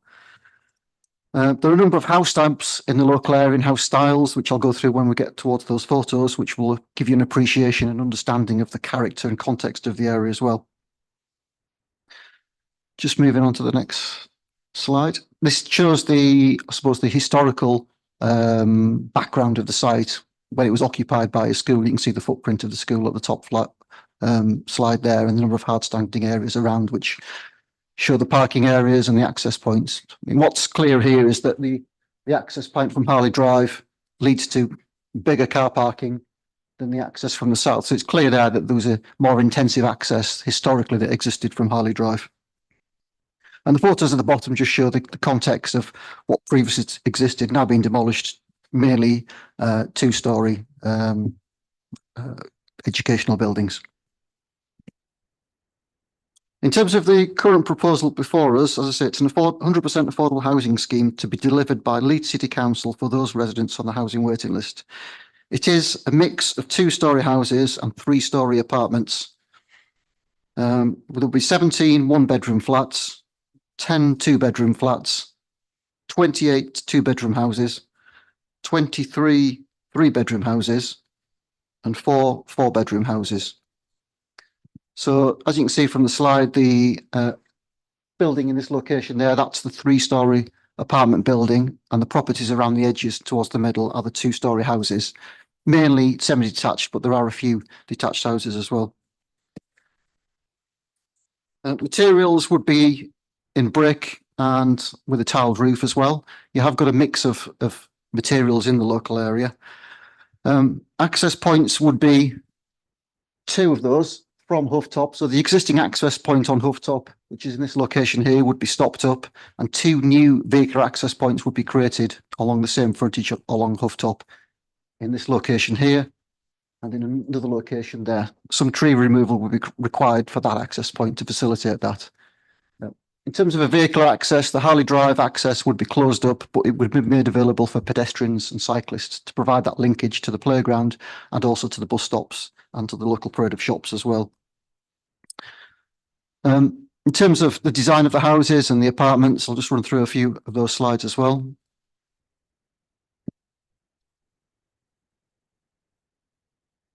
If it works. Yep, that's one of the house types there. Simple shape and form, got canopies above the doors, well-proportioned windows, symmetrically balanced, constructed, as I say, from brick with tiled roofs. I have got examples also of Leeds City Council housing growth sites that have been developed recently as well to draw some comparisons. Again, another house type as well, which shows the symmetry and the balance of the houses there. Again, another house type, so the themes are very much the same. Most noticeable about this particular house type is if you look at the gable end elevation, some additional windows have been put into the side there, which I'll come on to shortly. And that's a view of the apartment block as well, which has been improved in terms of its design and appearance from the last panel meeting.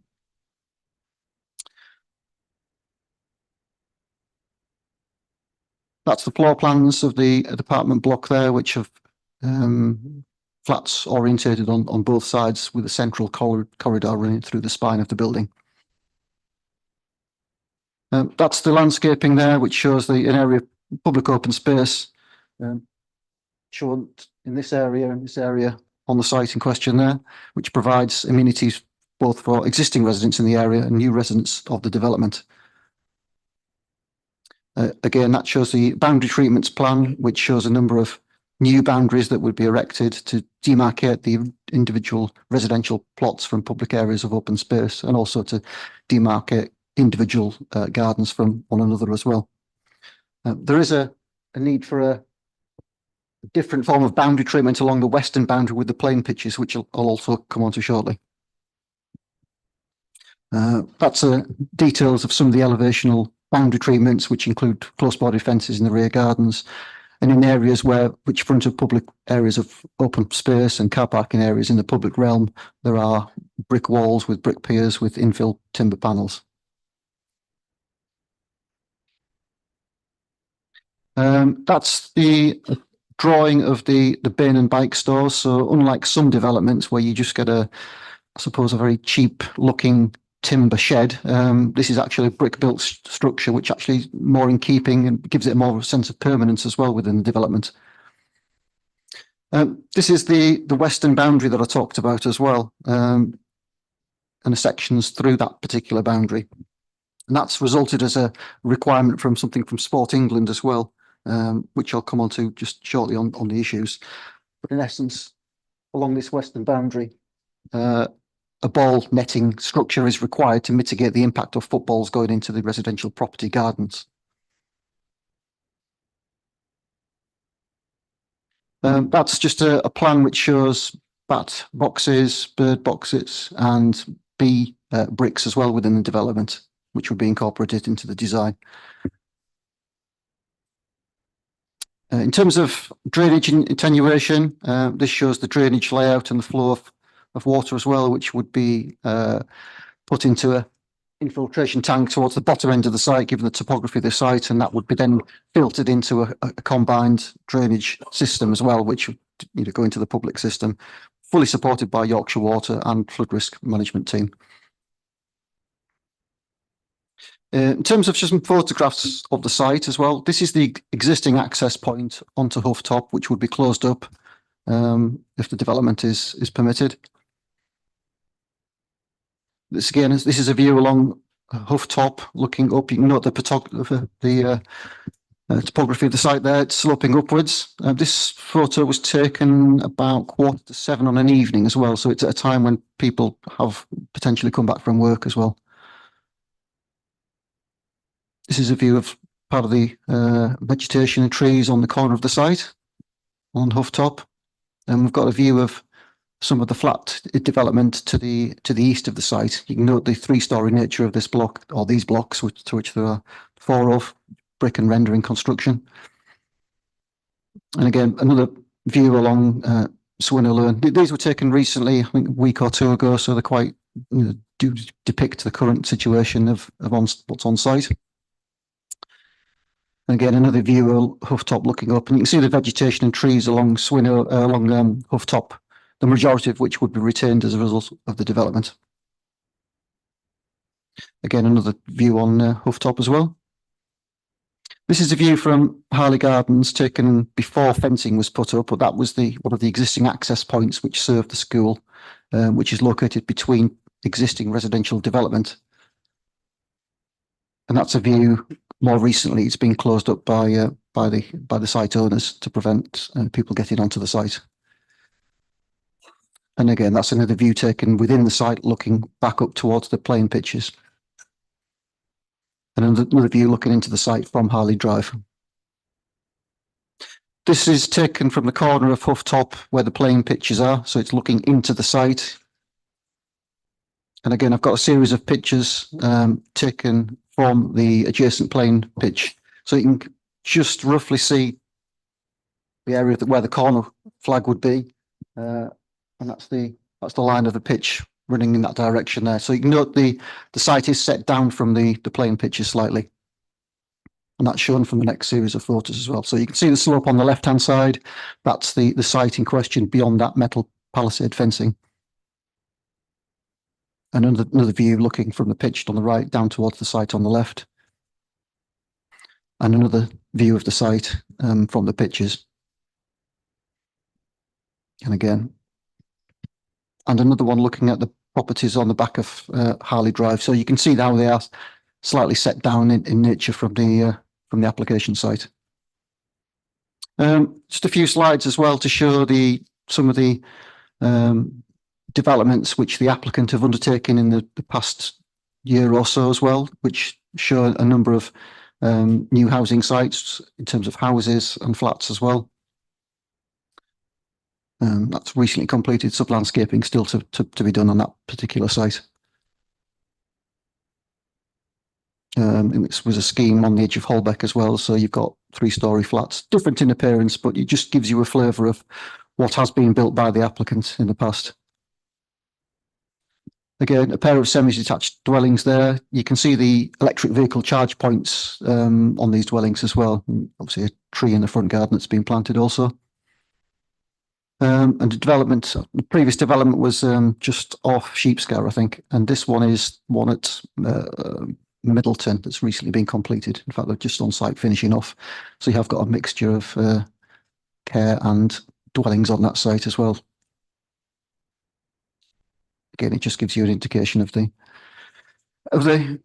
flavour of architecture and the style that's previously been by the same applicant. I'll just run back to the site plan as well, which will draw out a few issues. So just bear with me while I get back to that slide.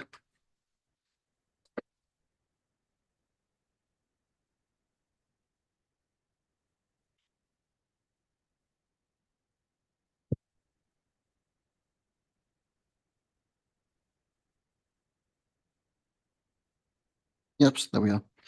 So in terms of the issues for members today, and the feedback from the previous meeting is obviously important. It was collectively, the panel previously commented that the principle of residential on this site was acceptable. 100% affordable housing was also welcomed. The access points were deemed to be acceptable. However, members had a number of concerns over the design. Excuse one more thing. Could people please not heckle from the public gallery? Please, with respect, sir, you will have a chance to speak if you're an objector. Do not disrupt my meeting. Please continue. Thank you. Yeah, there was concerns and discussions over the access points, admittedly, but there was particularly concerns raised over the design, the public consultation process, parking issues, drainage matters, improvements to the western boundary. So in terms of design, we have gone back to the applicants and sought to improve the design and layout as best we can. We've made some suggestions and improvements to how the development will articulate more within the public realm and address corner properties and corner areas to address issues of design, but also surveillance as well. A number of objections have raised issues on crime, so that's quite important for this site as well. So the apartments and houses have been improved by the introduction of larger scale windows for the apartment blocks, which generally gives a better balance in terms of the solid to void ratio as well, and also improves the light for future occupants as well. Properties on particular corners have also been improved by putting windows in as well to provide more visual articulation, and also, as I say, to provide that natural surveillance in the fear of crime. Boundary treatments have also been improved as well to provide better visual appearance to areas of public realm. The applicant has also broken up the expanses of tarmac in this location here by block paving the car parking area, so that does actually help break up what would have been quite a big significant mass of hard standing and tarmac. In terms of materials, there was a debate about materials as well at the last panel. This is a development which is constructed predominantly or exclusively with brick and a tiled roof. There is a mix in the local area. We have got a number of stone properties on Hove Top, but equally we have got brick properties on Harley Drive and brick and rendered flats to the east as well. There are also some brick properties further down Hove Top also. So we think having a brick built development is an acceptable solution. It sits in its own context on one side of the site, and it is partially screened by trees as well. In terms of highways, I think members previously observed on site, and it's in the panel report as well, that there are pre-existing problems in this area, most notably from the primary school, but also from the playing pitch as well, which are used mainly on weekends. Now, it's not for the planning system to solve an existing parking problem or any problem to that matter, and it's not for an applicant or an application to help solve that problem. The test is to make sure that it doesn't make it any worse. So it's fully acknowledged that there are issues with parking, which is actually taking place on the footways in some occasions, and that's acknowledged in the number of objections that we thankfully received. We've looked at the photos, we've looked at videos that have been provided by a number of residents, and that is absolutely fully acknowledged. What this development can't do is solve that. And equally, the school as well. We're talking about school application on the first one on the agenda as well. And it's not uncommon for a number of schools to be congested and heavily parked during drop-off on pickup times. But it's not for an application to solve that problem. So since then, the highways have recommended a number of traffic regulations orders in the local area. That would be to protect the junctions primarily and allow good visibility. The scheme also provides pedestrian connectivity as well to Harley Drive, which would also lead down to the bus stops, the shops, and also the children's playground. And that's considered to be a positive aspect as well. A number of residents have mentioned the fact that they would prefer or require an access from Harley Drive, as was the case when it was used as a school. Well, that's not the scheme before us. We have to determine the application in front of us, and in officers' minds, the two access points on Hove Top are acceptable. In terms of trees, regrettably, there is some tree loss, particularly to facilitate the site access on the frontage and also along the eastern boundary as well, and other self-seeded trees within the site. But it is a site that's been vacant for a number of years. There are a number of trees that would have self-seeded, but in order to facilitate development, it's quite common for trees, regrettably, to be removed, but these will be replaced within the scheme. The important thing is the number of category A trees, lime trees along the frontage, are going to be retained as well. In terms of impact on the living conditions of neighbours, the development by far exceeds the separation standards set out in neighbourhoods for living as well. We've got a good element of separation and screening on all sides, both to the north, the east, and to the south. In terms of the playing pitch, which I mentioned, now at the moment the playing pitch is used by a number of clubs at the weekend, and as is the case at the moment, footballs do inevitably go over onto the site at the moment, which is fenced off, and I think that is quite annoying for the teams that play there. So they do lose a number of footballs actually during matches, or some of them actually squeeze through a gap in the fence and retrieve them. So because we've got a proposed residential site next to a playing pitch, we have to consult Sport England, and we have consulted Sport England, who originally objected and required the applicant to submit what's called a ball strike assessment. And that's a report to indicate what the probability is and likelihood of footballs going over onto the adjoining site, which isn't an exact science, but it's something that was done. The applicant has done that ball strike assessment, which requires mitigation in the form of ball fencing and netting to be erected along that boundary. And that was something that Sport England have asked for. So that is now what is being proposed. Visually, it's not, officers from a planning perspective, we prefer not to have that, but that has something that has been requested by Sport England. Also, in terms of the impact on the living conditions of neighbours from the playing pitch, there's the issue of noise, i.e. players, supporters shouting, congregating on match days, and how that might impact on the residential amenities of the people that will live at the properties. We have the benefit of Simon Clothier being here, our environmental health officer, so please feel free to ask any questions on noise. But his assessment is that properties would be affected by noise, and I think that's understandably so.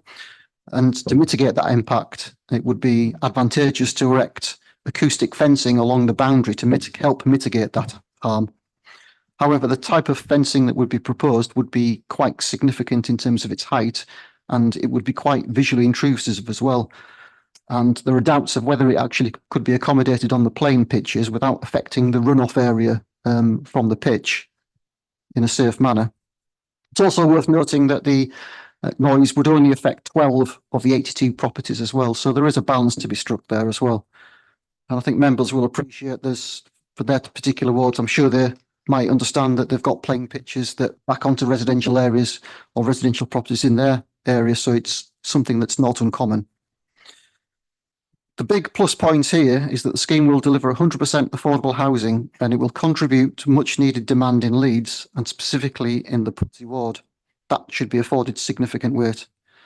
Now, officers recognise the strength of local opposition, who accept the principle of housing, and particularly affordable housing, but their concerns relate to a number of detailed matters which are set out in the report. And since that report has been published, there's been a number of additional representations that have been submitted from that point up to yesterday. And I'll just go through some of those additional representations if I may, Chair. One of the local councillors, Councillor Trish Smith, has said that she's fought hard to ensure the development is for 100% affordable housing, but disappointed that few of the comments and recommendations have been included in the design. Nothing's been done to address existing highway situation, concerns over children's safety, nothing done to address existing parking issues, drainage issues, and the consultation period has been confusing. The minutes have been very sparse and feels let down by the whole process. Another ward member, Councillor Dawn Seary, is supportive of social housing, but the plans are lacking in both suitability and vision. Missed opportunity for the site. The view of local residents have not been listened to. Main concerns is that one road in and one road out, and the impact on emergency services, congestion and pollution, impact on football traffic. Residents have not been kept up to date, and the developer should revise the scheme to include multiple access points. In addition, 12 further letters of representation have been submitted. Most of these come from the same group of about 3 or 4 or 5 residents. They also include a 9-page document submitted by a collective group of residents, as well as a 6-page critique of the report of the Chief Planning Officer, as well as a number of individual representations from a number of local residents. Concerns, objections relate to the following issues. Wish to make it clear that they support housing, including affordable housing, but concerns over parking issues from the school and football pitches, lack of football parking, boundary treatments along Hooftop, impact on biodiversity, loss and harm to trees, design of the public open space, impact from antisocial behaviour, detailed comments relating to poor design and the flats and the houses, visual impact of the ball strike netting, impact on noise from the football pitch, impact on drainage and flooding, poor communication and consultation, missing information on financial viability, indicating that the high standard of design is not feasible due to viability considerations and procedural matters arising from this failure. Information is provided on the estimated cost of properties within Pudsey compared to the overall forecast project costs within the Brownfield Housing Fund grant application. Planning balance set out within report is flawed, underplays the impact and loss of trees. The council has given or has declared a climate emergency and significant weight should be given to the loss of trees. Ecological impact. The panel report is biased and misleading with inaccuracies, omissions and incorrect statements. Football parking has not been fairly represented. No assessment of the impact on bats and birds from the ball strike netting. Comments from a resident have been sought from the West Yorkshire Bat Group and West Yorkshire Ecology Service. Lack of consideration to boundary treatments. Impact on the 12 houses from the playing fields. Main drawings do not confirm with British standards. Various corrections and amendments to the officer's report. These are too numerous to list individually and were only submitted yesterday at 4:18 p.m. Further consultee comments from the landscape team. They're unsupportive of the scheme at the moment due to a lack of information within the arboricultural impact assessment on impact on root protection areas of several of the trees and due to changes in levels, and have some concerns over boundary treatments, impact on tree roots and visual impacts from the ball fencing on the western boundary, inadequate play equipment and quality of the green space. As I said, we've consulted Sport England on the ball strike netting that's been proposed, which they asked for, and we're yet to receive any comments on that. So we're just waiting for the outcome of that. So in summary, consideration and determination of large-scale planning applications is often a balancing act, taking lots of competing interests into consideration. Clearly, there are some negative impacts of this development which are acknowledged. However, the scheme delivers 100% affordable housing on this allocated brownfield site. The proposal will provide much needed high quality housing for 82 households, which should be seen as a major boost to these families and their well-being, and will open up the site to provide green space and pedestrian connections through to Harley Drive. The thrust of decision making contained within the MPPF is that there is a presumption in favour of sustainable development. This is considered to be sustainable development, and it is recommended that planning permission be granted. Thank you, Chair. Thank you for that presentation. There are speakers against the application. Can you please come forward? You will have 4 minutes to present your case, and I believe that's a Mr. Ian Febber and Scott Bracken. So if you'd like to come forward, please.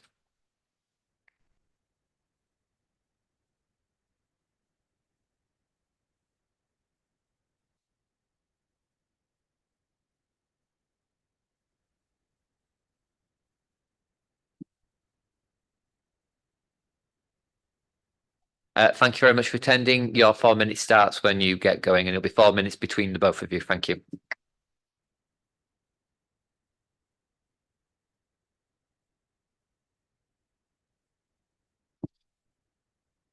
I speak on behalf of 31 residents of Huff Top.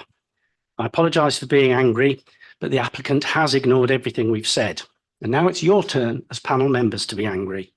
Why has the clear design request of your chair, Councillor Ray, that stone should be included to transition within the site been totally ignored?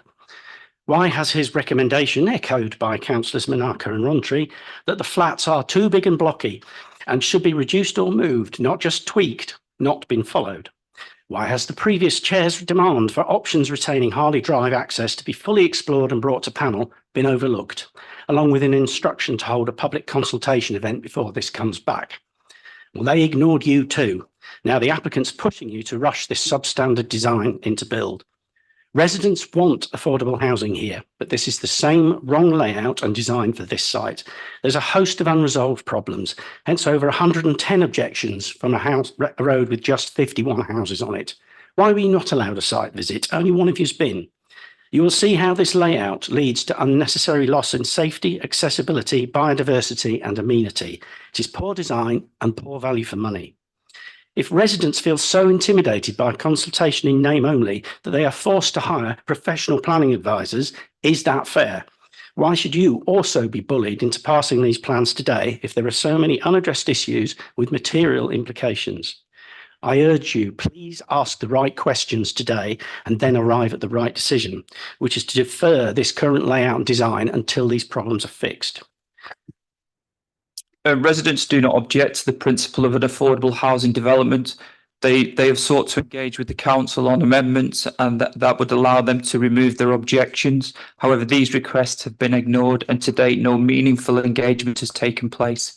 Revisions have been limited. Why do these not overcome the loss of privacy and amenity, layout, overbearing impacts, use of materials, visual harm and highway and traffic concerns as requested? The layout does not deliver a well-considered proposal, with a 3-storey apartment block located in close proximity of the 2-storey dwellings on Huff Top, as opposed to the existing 3-storey apartment blocks on Swinnow Lane. The scale of development fronting onto Huff Top will be dominant and overbearing. The proposed use of materials and other overall design of the development was deemed to be out of character and out of keeping with the setting of the site. Unchanged, it still results in detrimental harm to visual amenity. Regarding the existing traffic and parking issues along Huff Top at the school drop-off and pick-up and whenever football teams play, we accept the comments of the officer within the report that is not for this scheme to address. However, it is clear the scheme should not be allowed to exacerbate them. The proposal simply displaces and exacerbates current issues. The lack of sufficient detail in a number of areas raises procedural concerns. For example, the fact that the application red edge has been amended during the life of the application with insufficient consultation is what I believe requires the submission of a fresh application. Where is the mechanism to secure the affordable housing and tenure in perpetuity? Surely matters such as visibility displays, off-site biodiversity net gain, off-site play space provision should be dealt with before determination. There is no clarity on the LPA legally securing these financial obligations and various off-site works when they fall outside site edge red. If the applicant's case against a more robust changes to the scheme centres on the point of viability, why has no appraisal been submitted? Other concerns relate to the visual impact of the ball strike fence and its impact on amenity, lack of clarity on its ongoing maintenance, the conflict between the proposed development and noise generated by the adjacent playing pitches, which officers confirm unacceptable. Can I ask you to finish your sentence very quickly, and as long as it's a very short sentence, because I don't want to cut you off half sentence, so very quickly.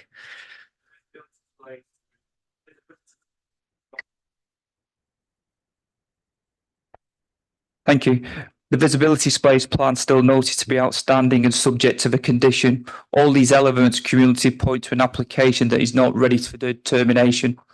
Thank you very much for that. I didn't want to cut you off half a sentence. Yeah. So it's now to members to ask questions to the objectors. Are there any questions to the objectors? Any questions from anyone? Councillor Cohen? Yeah, sorry. I think it might have been because you were speaking really quickly. So I'm trying to understand, looking at what the questions that were posed to members from the report at page 79. What were residents specifically wanting to see in terms of accessibility, in terms of parking, and in terms of design? What was specifically being looked, or just in those regards? And what consultations were supposed to happen and what consultations have actually happened? Just be helpful to know those as a starter for 10. Thank you. Okay, so the first question was, what were residents asking for? Residents were asking for the same thing that the pre-application advice was, the same thing that our councillors asked for when they were told about this, and the same thing that has appeared in everyone's responses, which is retain the access on Harley Drive. This was the main access for 60 years. It was the main access to the car parks of the offices that had 150 people working there. And without that access, you force all of the traffic onto Huff Top. And the issues with Huff Top is at one end is the school, and at the other end is a blind bend that narrows to single track road, and in the middle is the football parking issue. And that could be mitigated by keeping open Harley Drive. However, the applicant has plonked 2 houses in the gap and a substation, and they claim financial viability issues. That's the first issue. The second issue is one of design. You saw some lovely pictures of some properties built by the applicant, none of which represent what they are building here. The 3-story block of flats they are building looks like a prison, is 22 metres away from the road, is the closest building to any of the existing houses on the street, and is built in red brick, when the whole of the facing properties are built in stone, Yorkshire stone, which actually came from Huff Top Quarry. So our maintaining that they should include some stone in the design, which was actually put forward by Councillor Ray at the last meeting, we were amazed that they hadn't even considered that. The second thing that was said at the last meeting by Councillor Ray and Councillor Manaka and Councillor Rowntree, amongst others, was the flats are big and blocky. They should be broken up and moved, and that a simple tweak will not fix it. What have we got? I think it's a little bit lighter because they took the grey brick out. That's not acceptable. Sorry, what was the other question? I've forgotten. Thank you. Accessibility, parking and design. Suggestions were made that perhaps some implementation could be thought about to mitigate the parking for the football grounds. And that simply putting double yellow lines on the entrance displays isn't really going to work. Do you have anything to add, Scott? Yeah, sorry. In terms of the consultation that you questioned, the red line was amended, and I'm of the firm view that residents should have been given a further 21 days consultation. Has it changed? Certificate A should have been updated as part of the application. The site edge on the site edge red. It was originally dated the 30th of October 2023 to reflect the submission at that date. It was amended on the 16th of the 5th. When the red line boundary changed to take account of the ball strike fence, and no updated certificate was submitted to confirm who owned that land. And the minimum requirement is obviously 21 days from the date that notice is dated and served. Any additional questions, Councillor Cohen? Any? Yeah, if it's on answering one of the questions Councillor Cohen raised, yes. That's it. In terms of the site location plan that officers have before them, it doesn't accurately reflect the current scheme because it doesn't take account of the additional area of the ball strike fence. Any other questions from members to the objectors before we move on? A last opportunity. Thank you very much. And if you could please proceed back to the public gallery. Where are we now? Finding my list. There are speakers in support of the application. Please, can you come forward? You will have 4 minutes to present your case. And I believe this is Liam Brooke, Mark Denton support, and Louis Senden. So please. Oh, sorry. Yeah.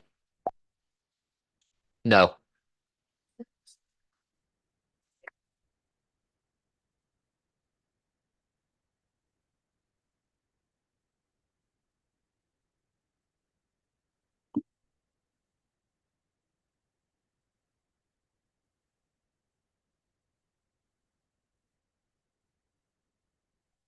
Thank you very much. You will have 4 minutes between yourselves to present the application, and your time starts as soon as you speak. Thank you. Thank you, Chair. My name is Liam Brooke, and I'm the project manager for this scheme in the Council Housing Growth team supporting this application. The Hooftop site is a housing allocated site, and the application is recommended for approval today. On the 7th of March, Plans Panel endorsed the principle of residential development in line with site allocation, and in particular 100% affordable housing at Hooftop.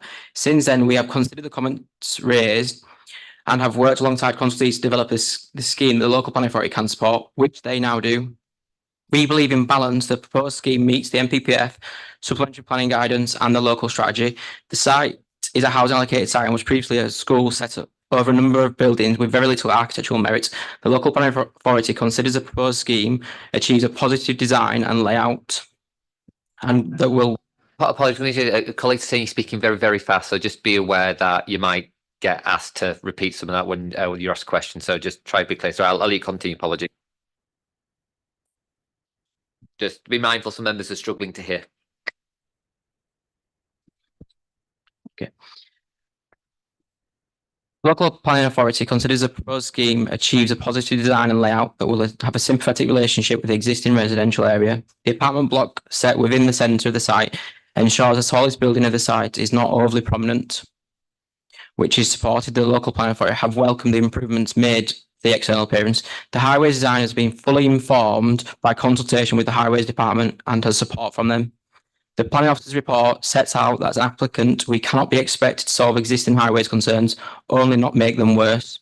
There is, however, a financial contribution for traffic management scheme near new entrances and a residential travel plan contribution to ensure more sustainable travel by the new residents. We have consulted with local ward members and the community in line with the developer responsibilities for pre-application discussions. To be clear, pre-planning public consultation was undertaken between July to September 2023, and the consultation strategy was discussed with ward members prior to commencement. 223 properties surrounding the site were directly invited to provide comments to the proposal via a range of methods maximising engagement, including phone, email, letter, digital survey, social media, and some in-person meetings via doorsteps, which were recommended by the ward members. The Council Housing Growth Programme are committed to building high-quality homes with the schemes frequently shortlisted for awards, and recently our Tarnside on Mardale project winning the Local Authority Building Control Best Social Housing Award. We have been honest with viability pressures in regard to building a brick wall across the length of the western boundary. However, this has not affected the quality of the public and private amenity spaces, the quality of the dwellings, or any infrastructure within the scheme, even including a renewable energy solution. The homes built by the council are of high quality and are truly life-changing for families, and I'd like to share a few examples of what they have to say about their new homes. Healy Gardens, very lucky to have a beautiful house. I love my new house. Gascoigne House, Middleton. When they built it, I don't think they missed a thing. The Plantations, Swarcliffe. I love living here.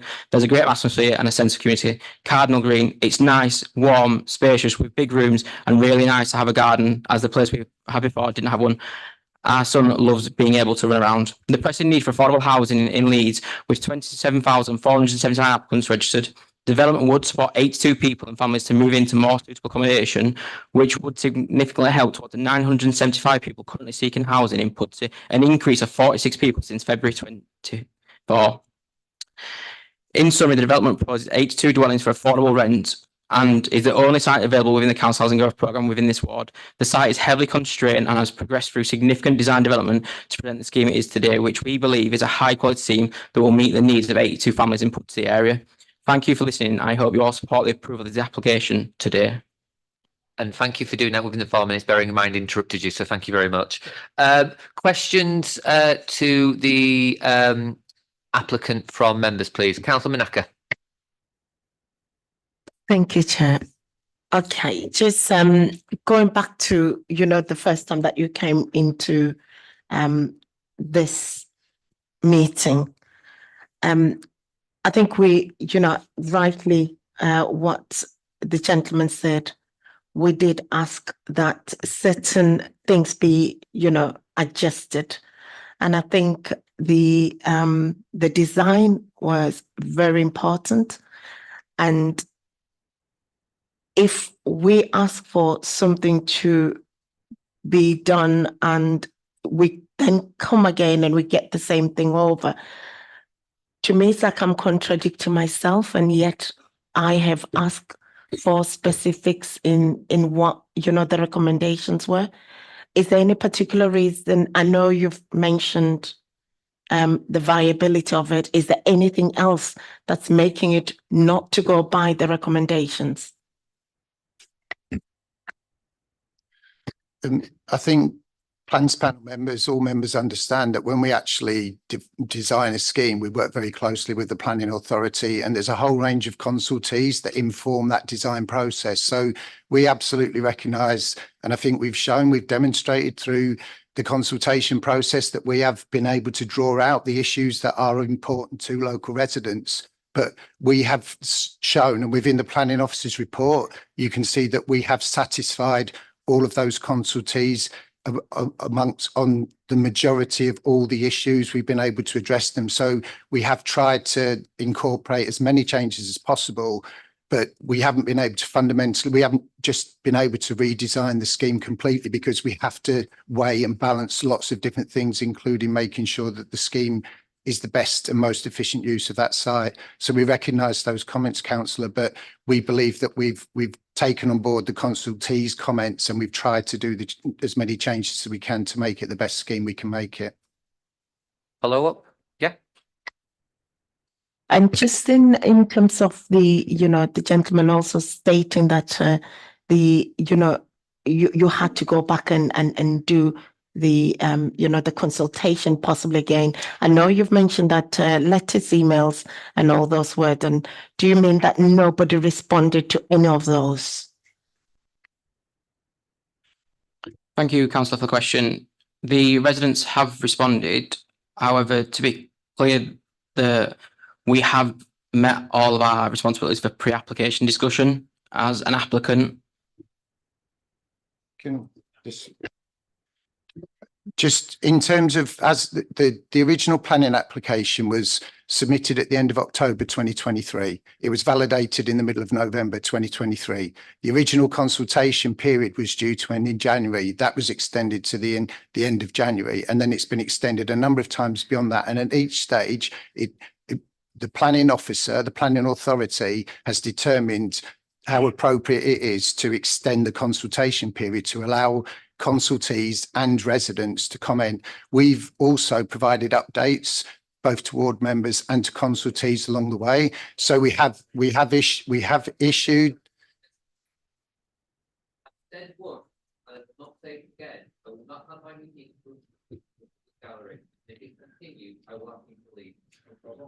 Yeah.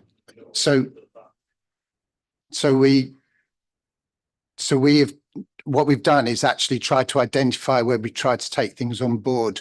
We accept that there are different views about how that site could be developed. This is us as applicants saying we will ask Plans Panel for your support for this scheme to provide that range of housing for people, and that's the way in which we've done it. So we've tried to take that on board, but we are working within the planning guidance, and as I say, the report sets out clearly the consultees' views around that, including those that don't agree with some of the things that we've done. I hope that explains it. Is there another follow-up, Councillor Minaka? Because I have other councillors wishing to come in. Yeah. Oh, sorry, Chair. I'm just thinking here that, yes, I appreciate what we heard just now. Is this a question or a comment? Sorry, Councillor, because this is questions to the applicant. If it's a comment, we'll come to comments later. Councillor Parnham. Yeah, Councillor Parnham from Armley Ward. I'm acutely aware of the need for affordable housing in Armley. We're very short.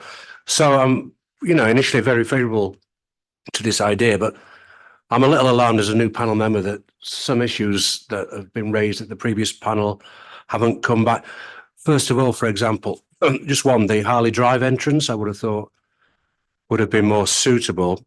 So I'd like to know why that's not possible. And secondly, I've seen some great new builds, new flats, but I can't say I'm very, I would agree with residents' comments that the actual structure of the main block doesn't seem to be very fitting, and I'm not sure what the layout of I'd like to know what the layout of that big block is in terms of, is it 1 or 2 bedrooms, or is the space, is it decent space? Thank you, councillor. So we did address the Harley Drive entrance via the traffic statement addendum, which was submitted to the local planning authority and reviewed by the highways department, who fully support the highways layout. However, the existing access of Harley Drive does not meet the design requirements of an adoptable layout in accordance with Leeds City Council Transport SPD. An adopted access road for the development would require a 5.5 metre carriageway, a 3 metre cycle footpath to the east, a 2 metre footway to the west, and a 6 metre junction radius, an access radii of 1 in 40 to 1 in 25. The overall width of the road would be 10.5 metres within the available corridor. Within the centrally located road, this would achieve a 1 in 7 metre 5 clearance onto the back of the footway adjacent to the property boundaries. To achieve the adoptable access gradients, there would need to be 1.4 metre level difference between the back of the footway and the adjacent properties. Do you want me to just pause there? Do you want me to pause it or just answer your question, Councillor, before I go into Yeah, further detail? are you basically saying that it's not possible? Yeah, just what we're saying is we've done what we were asked to do, was look at whether it's possible. I think in life it's fair to say that most things are possible, but there's a limit on what you can actually do. And I think in simple terms, I'd say what was suitable from 60 years ago doesn't meet current requirements. And so essentially the width between those two existing buildings and the levels, and then it going straight onto a junction would not work in terms of trying to comply with current highways. The scheme you've got in front of you, including those access points, has got the support of highways because they've been consulted heavily on that, and they have given their view, which is that scheme is acceptable. And we understand again the comments that are made in terms of the access coming off Huff Top rather than Harley Drive, but that is the best solution to make best use of and access the site. So that's why Harley Drive has been discounted. I'll just quickly pick up on the apartments.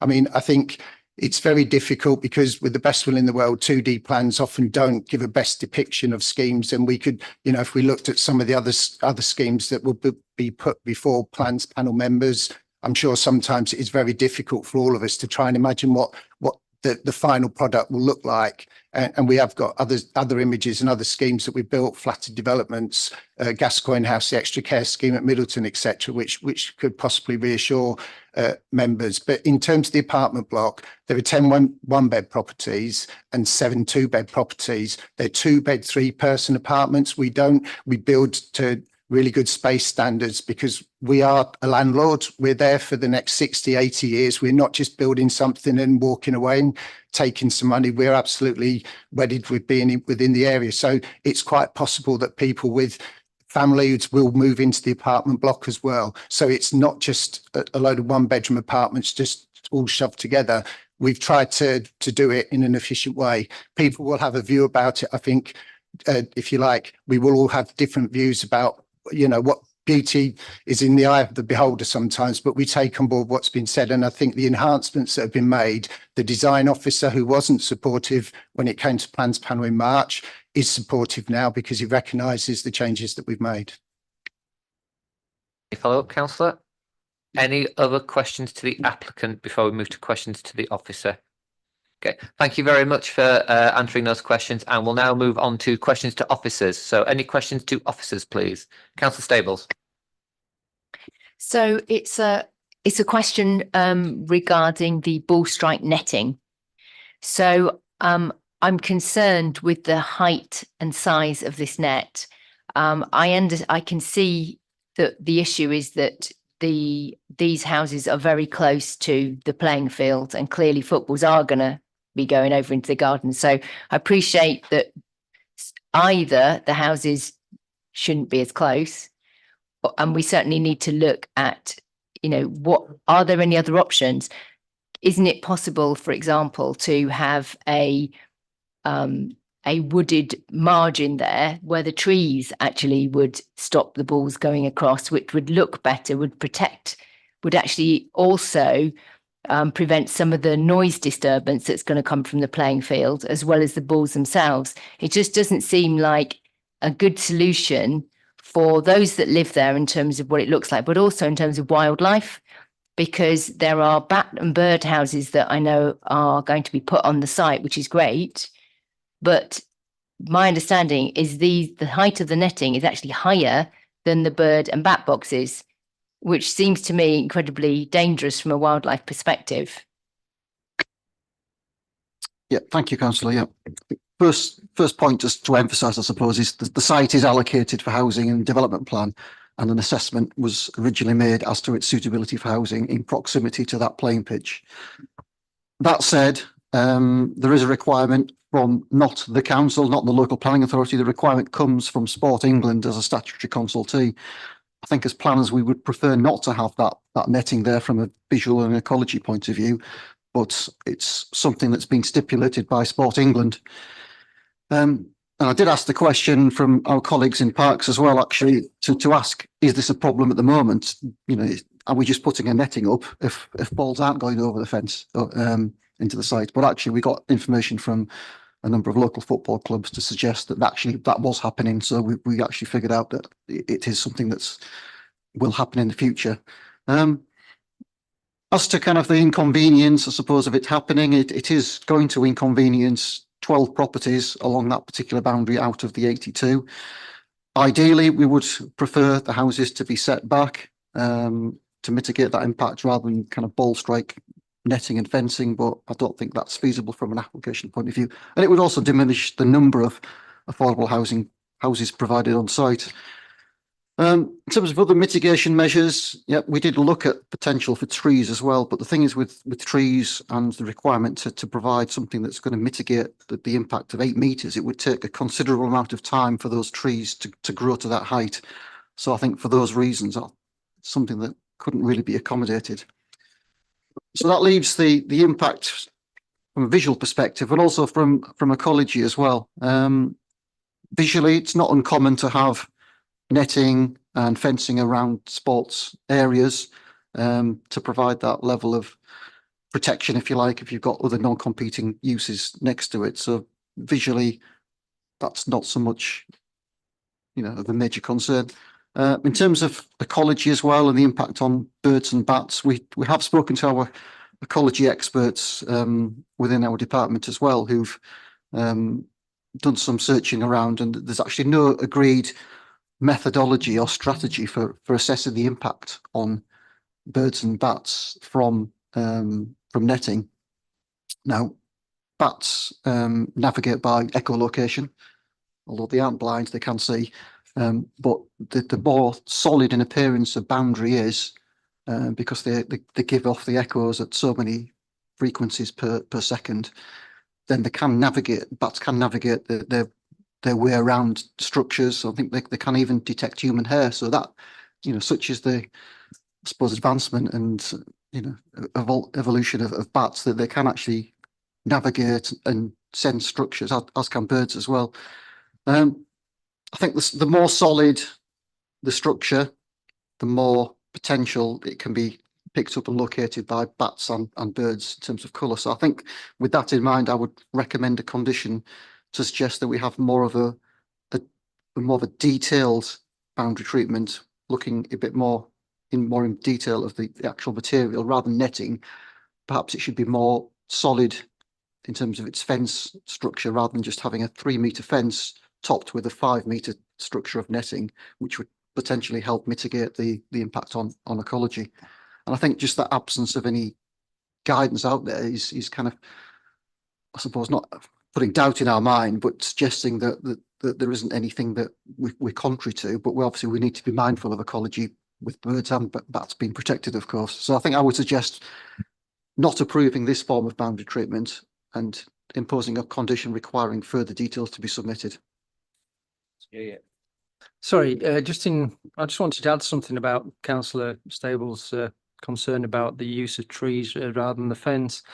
I just want to remind members that the purpose here is obviously to take a significant number of people off the housing waiting list, 82 dwellings. And then at the other side, we have 2 or several, maybe more than 2, perhaps, grass playing pitches, which I think when we get on to the next item, we might all be talking about again, that are a bit of an asset in this particular area because of what the nature of them. The point I want to make here, I suppose, is think of the land take of planting a significant number of trees along that boundary. It does one of 2 things, whatever you do, if you were to even consider that. One is it significantly potentially reduces the developable area, therefore you reduce the number of properties that you could build, or the alternative is you lose the playing pitch at the other side. So really, it's been considered. but to plant a significant number of trees that would have any noise reduction potential, you would lose an awful lot of ground area one way or the other. So it is a little bit of an issue.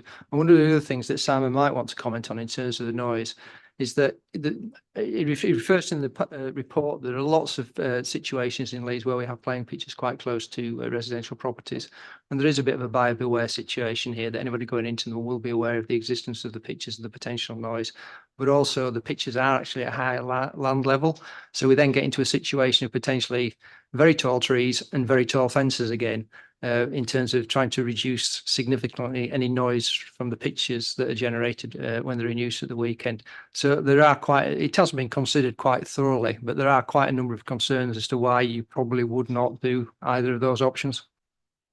Any follow-up?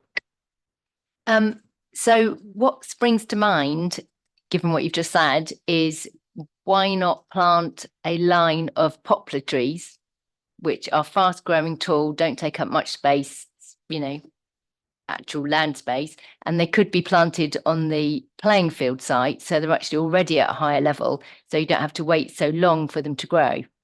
But in terms of now, because clearly you need something now, I think that the idea of having a fence is better than netting, because I completely agree that it's it's not going to then harm the birds and bats having a fence. I mean, it might not look as visually appealing, but could you have a high fence whilst the trees are growing? And then when the trees have grown to a significant, high enough, you actually remove the fence, which makes it a lot better for the residents. I'm not an arboriculturist, and unfortunately we don't have one here, but the type of tree that you're talking about, if you look at the orientation of the side, it's slap bang on side onto the westerly winds. So if you were to put poplars tend to have very shallow roots, so you're not necessarily wanting to have poplars on a higher ground level that are very tall, that are likely to fall directly towards the houses if there's a bit of a wind. But also I think I'd make the same comment about a tall fence. I mean, again, I'd have to question what height we would need to go that would make a big difference, again, with it directly onto westerly wind. We have considered these issues and the potential for any harm as a result of with the applicant, the winds hitting these things, and what height you would need to go to actually make a significant distance in terms of noise. I mean, I don't know whether Simon wants to make a comment to illustrate that the actual height of the fence that would be required that's slap bang onto the westerly wind. Yes, I did look into this, and I did some calculations based on the sort of distance separation and the ground height differences, and we'd be looking at something like 4 to 5 meter high fence just to knock a few decibels off of the sport noise, because the ground heights are so much higher than at the dwellings, and then you've got the sort of unintended consequences of shading or just a solid structure to look at. So it's probably impractical to sort of consider something that would actually make a big difference. Any follow-up? Yeah.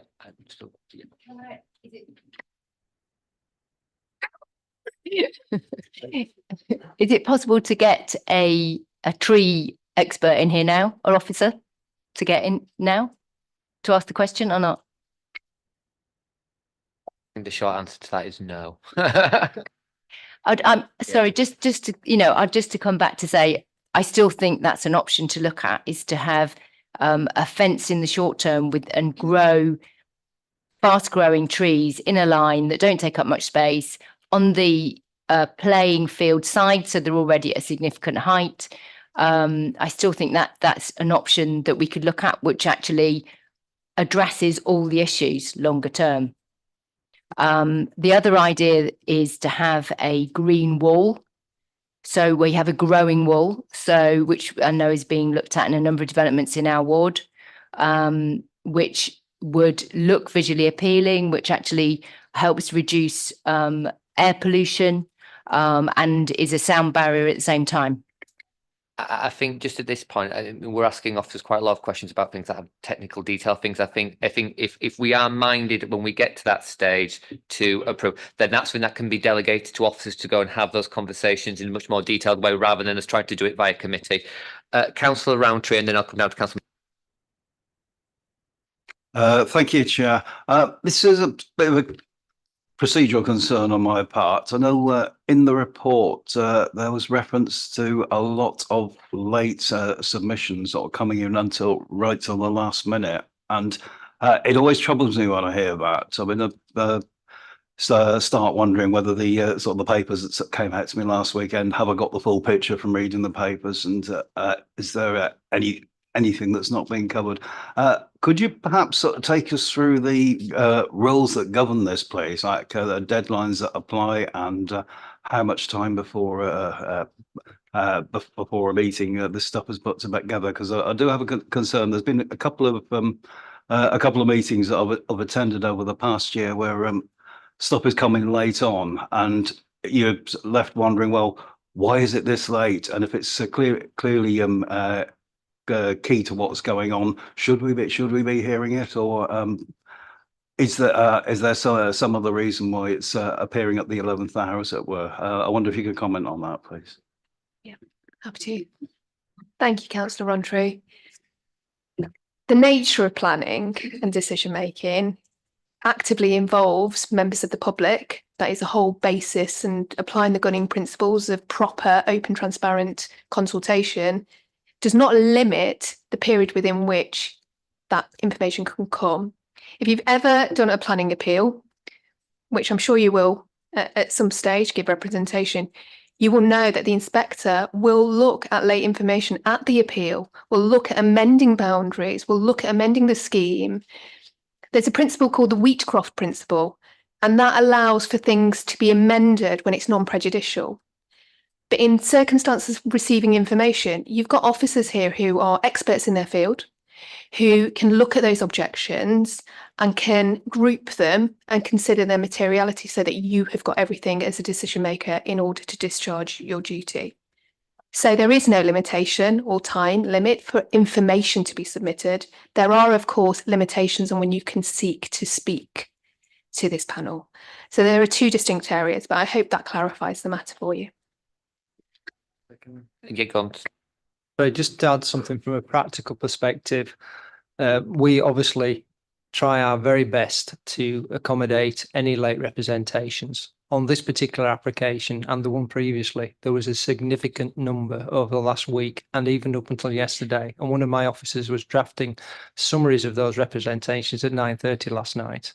Now, part of that was self-inflicted, because the other thing that we did in terms of trying to accommodate the residents and their concerns was that we did re-advertise the application, which was for 2 weeks. It was mentioned earlier. Why didn't you give it 21? Well, the simple issue was that trying to get it back to this plans panel, we don't actually have a statutory requirement to re-advertise a second time, but because of the issues that were still outstanding, we decided to do so, and we were left with a short time scale. And the best that we could give was the 2 weeks, 14 days. So again, we went as far as we could to accommodate that and take everything up to the last minute. Now, it's difficult sitting here listening to criticism of the officers that have been working at 9:30 last night to try and represent that information to you today. The simple matter of fact is we try very, very hard to give you everything. But much of the information that was provided towards the end was simply a repeat of what had already been previously received. And Adam has gone through it all. And if you go back into the panel reports themselves, you will see that much of it was a repeat of what was raised previously. Any follow-up before I go on to, I think it's Councillor Minack and then it's Councillor Parnham. Any follow-up? Right, thanks for that. Yeah, I don't intend any criticism of the officers, Steve. I mean, I do appreciate the efforts that everyone makes here. I'm just concerned that with obviously, as you say, with officers working until 9:30 the previous night, that there is a risk. Sorry, Councillor. Is this going to be a question or is it a comment? It's sensing like it's going to be a comment rather than a question. Yeah. No, Councillor Minack. Thank you, Chair. Just two questions. The first one is the advertisement, which has just been advised. How was it done? That's number one, because I think the gentleman said there wasn't, that has not been done. And I think the second part of my question, if I could recall, okay, the second question was, I'm going back to the design. You know, if we had asked for the design to be amended, I'm still thinking that, you know, should we go and visit the place and have other new members maybe you know, something to look into? Can we do it? It's just a question. Just on the second point, visits are at the discretion of the chair, where I do not believe there's material matters. So if there's a material matter of consideration in conversation with officers, we will obviously sit down in my brief and then decide whether we have a site visit or not. There are no material considerations to change in terms of there's no change of principle, whatever. So I took that decision as chair in officers. So it just is that's where that decision happened from in terms of not having a site visit on this one, because there was no issues over the principle of development. It was bespoke things around design, and I made a judgment that at that point, actually standing in the field is not really going to say out. But anyway, I'm going to let the officer answer your other question, and if there's a follow up, we'll come to that afterwards. Yeah, just in supplementary to the chair, I hope I provided reasonable level of photographs of the local area to appreciate the context and what is in the area. Going back to the first point, as well as how the application was advertised or re-advertised, that was the amendment to the red line boundary as a result of the ball netting. That was a site notice numerous site notices that I put up on site at 6:45 one evening. So, and the photos that I showed on the presentation are the date that I put those site notices up, and I've got photos of the site notices, which were erected Harley Drive and 2 site notices on Huff Top. Your follow up, Councillor Manaka? Yes, I think you said you know, it's up to you know, to yourself whether do you take. Yeah, exactly. I'm just thinking again in terms of that design, which they have already said they are not against the building of affordable housing, which I bet when they're saying that is they are aware there is a need in Leeds to have people housed and affordably. We all know about the cost of living, but I'm just thinking, why are we retracting away from what we've asked? Yet they're not saying no to the, you know, to having affordable housing.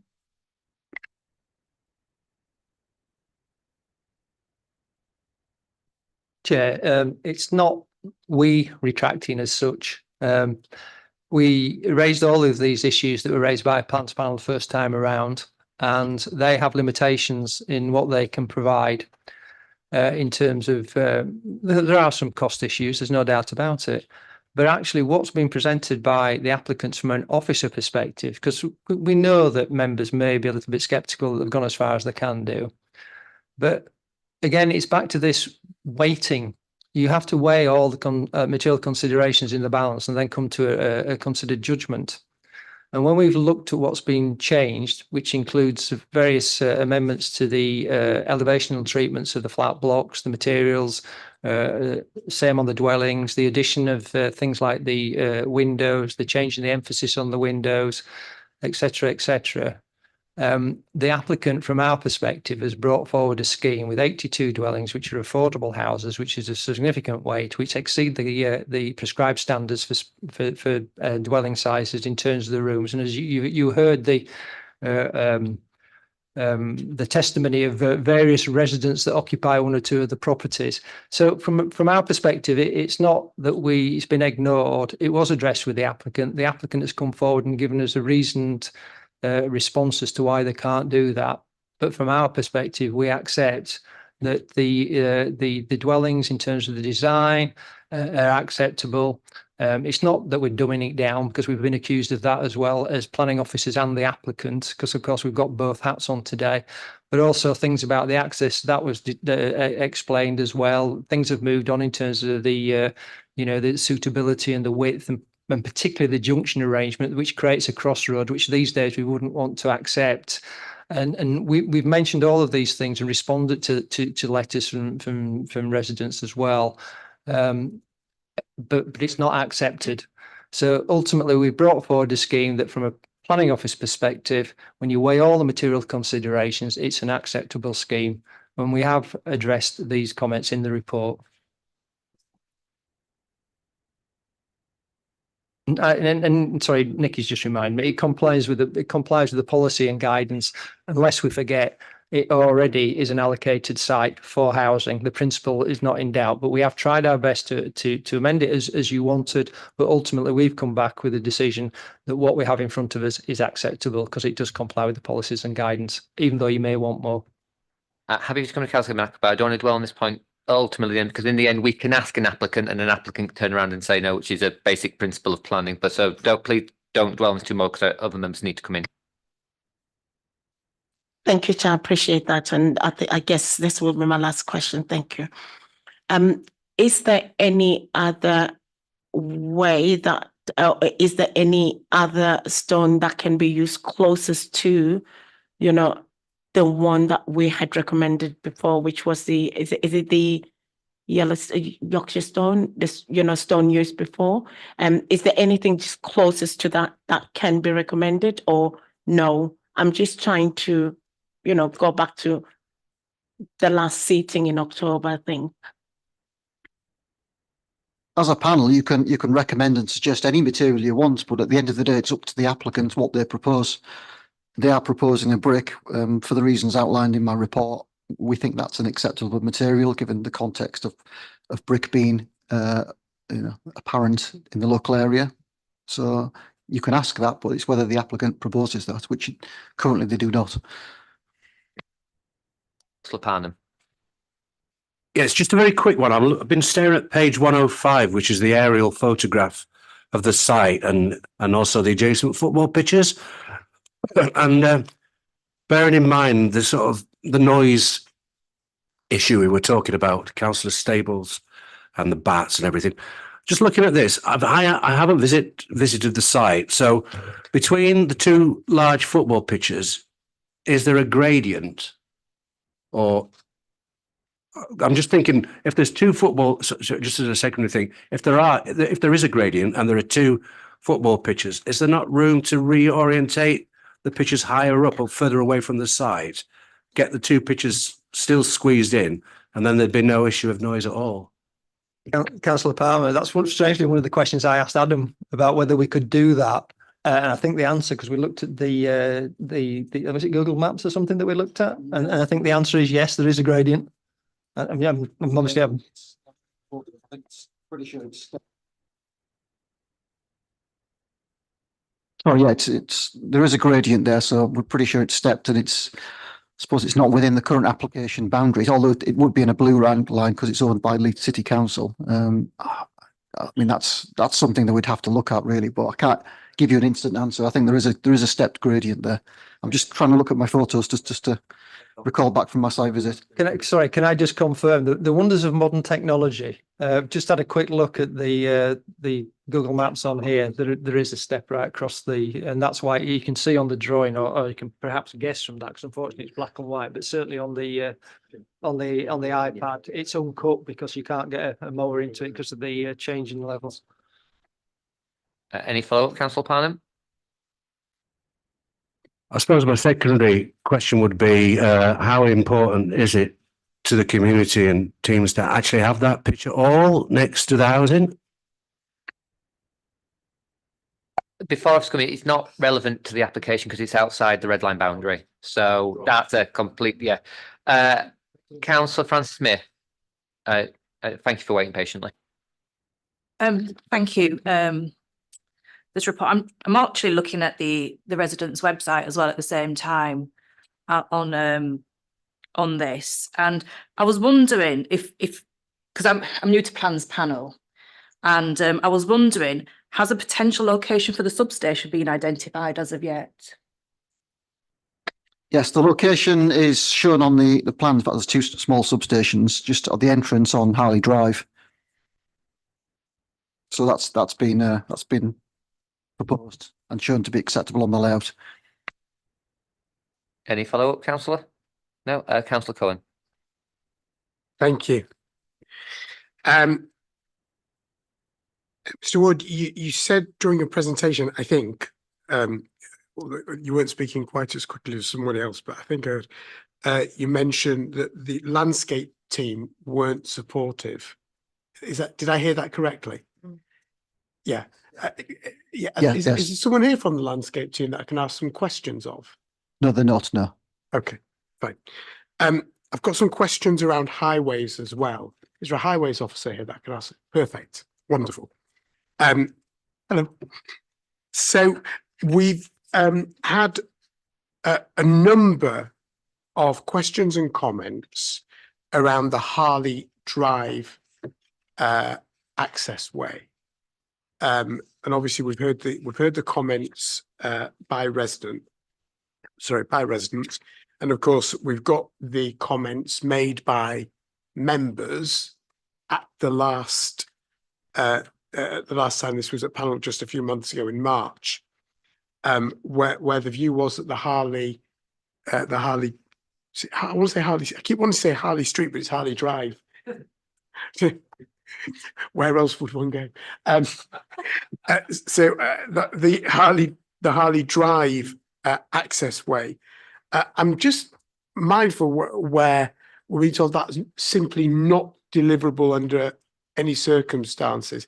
I'd be interested to know Highway's position on that. I've got in mind the recent application in Rodley where we did a single access way over a footbridge where there was nothing like the space there is there. So I'd be really interested in Highway's position if that could have been deliverable. Yeah, I think this has already been mentioned today, but absolutely. The simple answer is no. There's not a deliverable solution there because the gap is too narrow to achieve the carriageways, the footways, the cycleways. In conjunction with the level differences across there, you'd end up to be able to achieve those things, you'd need to put retaining walls in because of the adjacent properties. And retaining walls require their own offset spaces as well. So basically that gap is simply not wide enough to accommodate all those things. And similarly, you'd end up with a crossroads junction, which wouldn't be in accordance with the Transport SPD. Thank you very much. That's really, really helpful. My final question, Chair, relates to, we've talked about design quite a lot today. Is there any of the design officers here? No, there's not, no, but I'm happy to take any comments or questions on design. Yeah, no, we have a team of design. I'm just conscious, Chair, that we've had queries for tree officers. We've had queries that I had for the landscape team, who are part of our team, and I have queries for design officers, which is another specialist team within the council. When it comes to, I will recommend that we defer this so we can have all three of those specialist officer teams available to answer specific questions that we have raised at this panel today and that aren't here to answer those, Chair. We'll come to that later. And any other questions for officers, Councillor Stable? So looking at number 127, paragraph 127, in terms of sustainability, energy and sustainability. So really pleased to see that it's going to be high levels of insulation and air tightness, LED lighting, zonal heat control and air source heat pumps. There's no mention of solar PV panels. Is that something that is included in this? No, it's not something that's contained within the design package, if you like. I think that's presumably a conscious decision by the applicant not to provide those. I would just come back and say, I think they definitely should be included. You know, given everything we know that we're in a climate emergency, that the council's declared that in 2019, I would have thought. I really want to hear what Councillor Stables is saying, and officers at the top keep talking at a volume that I actually can't hear properly the person next to me. It's really distracting. I'm so sorry. Sorry. So I would have thought, you know, we're in a climate emergency. The council called it in 2019, and, you know, it's one of our pillars of the council that we should be looking at solar PV panels on every single new application by now. We're in 2024. And not only will they help reduce carbon emissions, but also they'll actually help, you know, these are affordable housing. So the people that will find it difficult to make ends meet, a lot of them. And that by putting in solar panels, you're actually going to help them reduce their energy bills, which will significantly help them. So it just seems a really sensible thing to do. Yeah, I wouldn't disagree with any of that, Councillor Stables. I think it makes sense to try and incorporate as much sustainable and renewable energy technologies as possible. But a development is required to comply with our development plan policies, and the measures that are being put forward by the applicant, particularly the air source heat pumps, are sufficient to meet our energy standards in terms of EN1 and EN2. So whilst I wouldn't disagree with what you're saying, the test is whether it meets the policy or not. In this instance, it does. Any follow-up? Are we able to recommend as a panel that this is looked at? Is that something we can do? As a panel, you can make any recommendations you want as a panel. But Whether the applicant chooses to respond to those recommendations, I suppose, is up to them, bearing in mind the adopted planning policies that we've already got and the fact that the development already complies with that policy. But it is up to an applicant to consider that as directed by the panel. I was just going to do the last part of what you were going to do, Adam, was that it must be enshrined in policy, because that is the basis, the legal basis on which you're seeking that, and the policy is already met. Any follow-up? Just to say we need a new policy then, don't we? Any other questions to officers? Okay, I'm now moving into comments. I know what has been said by Councillor Cohen, and we'll let that, but if we could bring out some of the comments from members before we get to that stage. So any comments from members? Yeah, I think nobody's going to argue, obviously it's accepted in any event, the principle of design, the fact that affordable houses are needed. And in fact, everybody has said that. I don't think anybody is in the slightest way disagreeing with that. It just seems to me that we are a bit premature on this application. There are significant questions for me that still hang over from the last time this was here in March that are yet to be properly addressed. I think the design is way short of what we should be delivering. I'd be saying that of any developer, but when the developer is who this developer is, we should be setting the standard, not, these are just, they're awful in my view. And it's why I was really keen to hear from design officers. We have some superb design officers in this council who could have given some really important guidance to members, and we really missed that. And again, the landscape team too. I just think the developers not really listen to the local community. I think it would be helpful for them to have that opportunity and to actually have that really meaningful engagement, which is what this panel asked for last time. The design is far short of what this panel asked for last time. I think that's still the case, and there's input that's needed there. So I'm really concerned. I think we're so near in many ways, but I think we need to get the expert evidence from the officers that this council has at its disposal. Any other amendment? Councillor Stables? I would agree with all the points that Councillor Cohen has said, and I also think that we need to defer to look at how the treatment of the western boundary as well, the reformatory officer. Yeah. Any other comments from members? So I'm going to look to you, Councillor Cohen, to shape your burdening potential amendment to the recommendation, and then add some flesh to it, please. Thank you. I'll do it quickly as well.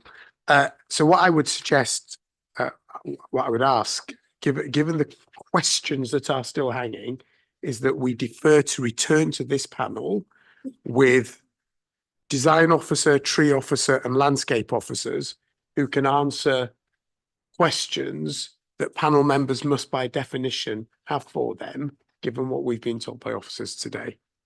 And then can hopefully, I would hope, then at that stage, if members are satisfied at that point, accept the officer recommendation. But I would suggest we deferred until those officers can be present at this panel to answer members' questions. I'm just going to interject to this point. I just want to, I believe there is some associated funding with this. I just want to understand before, because it is pertinent to timescales. What's linked to that fund? When does that funding run out, or is there funding connected to it? There is, but I'd prefer the applicant, as a matter of fact, to explain that if that's permitted. Are members happy on that very specific, limited question to ask if there is a timescale connected to the associated funding?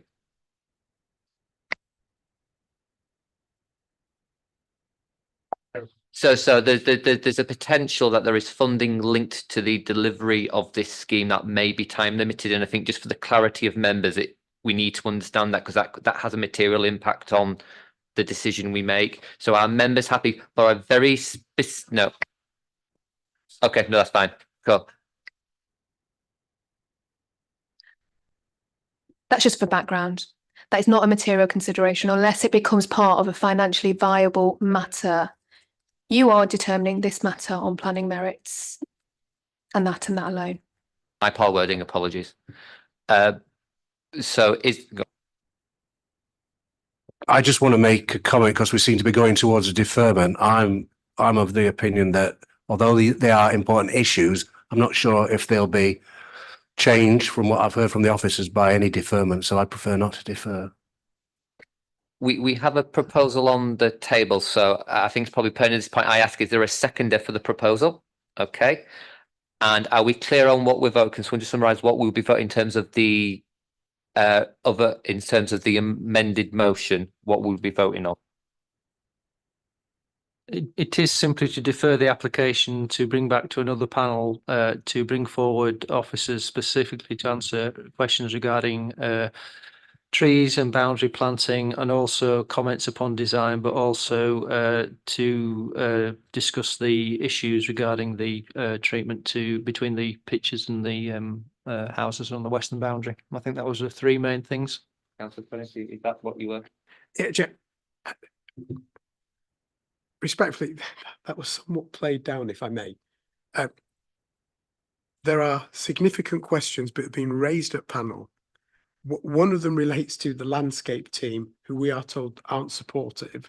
I'm really surprised, knowing how well we work. I'm really surprised that officers did not ensure they were there today. Officers were alive to the fact that there were design considerations. I am really surprised that the officers did not make sure that our expert team was here today. So I'm concerned that we're playing it down a bit. These are really serious issues. This is a major development. And my experience tells me that actually those officers will make a difference, actually, to making sure that what we build is an amazing development, not an average at best development, that still does all the things we need it to do. So just for clarity then, I want you to give me the specific bullet points on what you're proposing your deferral on, so that we don't come back to a conversation next time and everything is discussed. I need the specifics that you're deferring for, please. So question specifically for questions and advice from tree officers, questions and advice from the landscape team, and questions and advice from the council's design team. I said trees first. I said tree things. Councillor Cohen, might you be able to narrow it to the specific issues on which the tree officers, the design team, just because it's really important that we answer these questions specifically when they come back. If and I'm not predetermining what the vote will be, but if the vote was to go in that favour. It's really difficult because I've not been able to ask questions of the landscape team to explain their concerns or we've been told by Mr. Ward today that the landscape team weren't supportive. So that's the question. So, Well, if I may just finish my, in terms of design, this panel expressed a view in terms of what design should look like, schemes and themes that should be brought in. Officers presenting explained to us that they'd built beautiful things in other places, and the images they brought, there was almost an acceptance that they weren't of the highest quality. So again, it would be wanting to get some guidance from our design team as to what their view in the round was in terms of what should be being brought forward. So it's really difficult to narrow it down because the officers that should have been here aren't here. This is actually not controversial. This is one of the most common determinations we make when members have legitimate questions to make sure we make the right decision to make the right development, to have those officers that as officers and members who've sat on panel before will know, this is the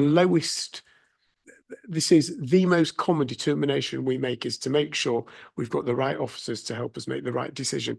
And actually not having would mean that in future this decision could potentially be challenged. They were the only grounds you wish for deferment on those that you've just mentioned. Okay.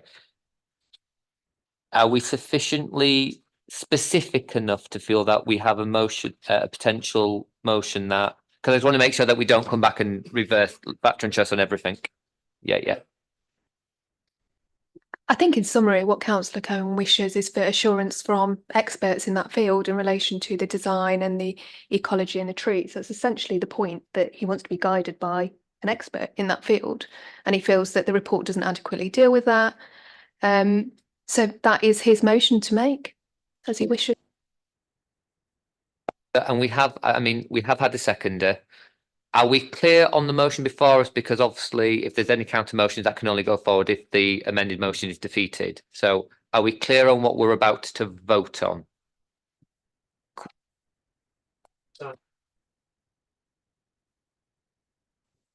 As a new member, I'm not clear on the if it were to be passed, Councillor Cohen's amendment, how quickly we would be able to review and have officers in front. Because for me, bearing in mind it's been approved for council, and I'm concerned there are a lot of homeless people out there who need housing. So if it were to be another 3-6 months, I wouldn't be happy about that. So is there any issue about, do we know how quickly we can get it back? Interesting question, that one. I say that simply because the 4th of July is the election. So there is some question as to whether the next panel, the 4th of July panel, will actually take place on the 4th of July. We would endeavour to, all I can say is we would endeavour to bring it back to the earliest possible panel. But as I say, there is some doubt that in a month's time, the 4th of July panel may not take place on that day for obvious reasons. And we don't know a date yet. So we're looking at September at the earliest. No. I think the point is that officers will bring this back as swiftly as they're able to. Are we sufficiently clear so we can move to the vote? Okay, I'm getting nods. So all those in favour of Councillor Cohen's motion, all those in favour, please raise your hand. 2, 3, 4, 5. All those against? 1, 2, 3, 4. And any abstentions? Sorry, there was some query from Councillor Cohen that was a miscount there. So okay, for the motion. Yeah. Well, we need to record it. Yeah. Though, Councillor. So all those for, could you put your hand back up, please, so it can be counted? Oh, sorry, it's Councillor May France. Yeah. Thank you. And are we okay with those against? And any abstentions? Okay, so could you please summarise for us, Steve? To the reasons for deferral, to be fair, because I thought I was agreeing with what Councillor Cohen had asked for, but we, as far as I've captured, we deferred it to bring back at the earliest opportunity with our trees officer, landscape officer and design officer to respond to questions specifically about those particular topics, and there were one or two details such as the specific boundaries, which obviously we'll make the officers aware of before they come back. At that point, I'm going to suggest a 5-minute comfy break. We've all been sat here for a while, and I know some people may need to ring people to say they can't get to meetings, etc. So yeah, so 5-minute comfy break. Thank you.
Thank you, everyone. While we're having a short comfort break there, just for the public record, Councillor Cohen has left to go to another meeting, so we are one member down on where we were, but we will continue.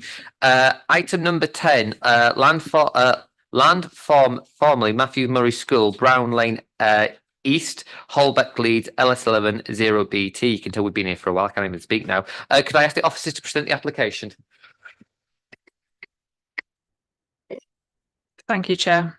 Good afternoon. So this is an application by the City Council for a new community sports hub, including 3 floodlit artificial grass football pitches and 2 multi-use games areas, enclosed by ball stop fencing, a multi-use building containing changing facilities, a GP surgery, pharmacy, gym, community cafe and playground, plus car parking, new footpaths and landscaping. This scheme is the 4th of 4 park life hubs in Leeds. Planning permission has been granted for 3 other football hubs at Boddington, Playing Fields, Wheatwood. That one is now in operation. Green Park, Temple Newsome and Woodhall Playing Fields in the Carvley and Farsley ward.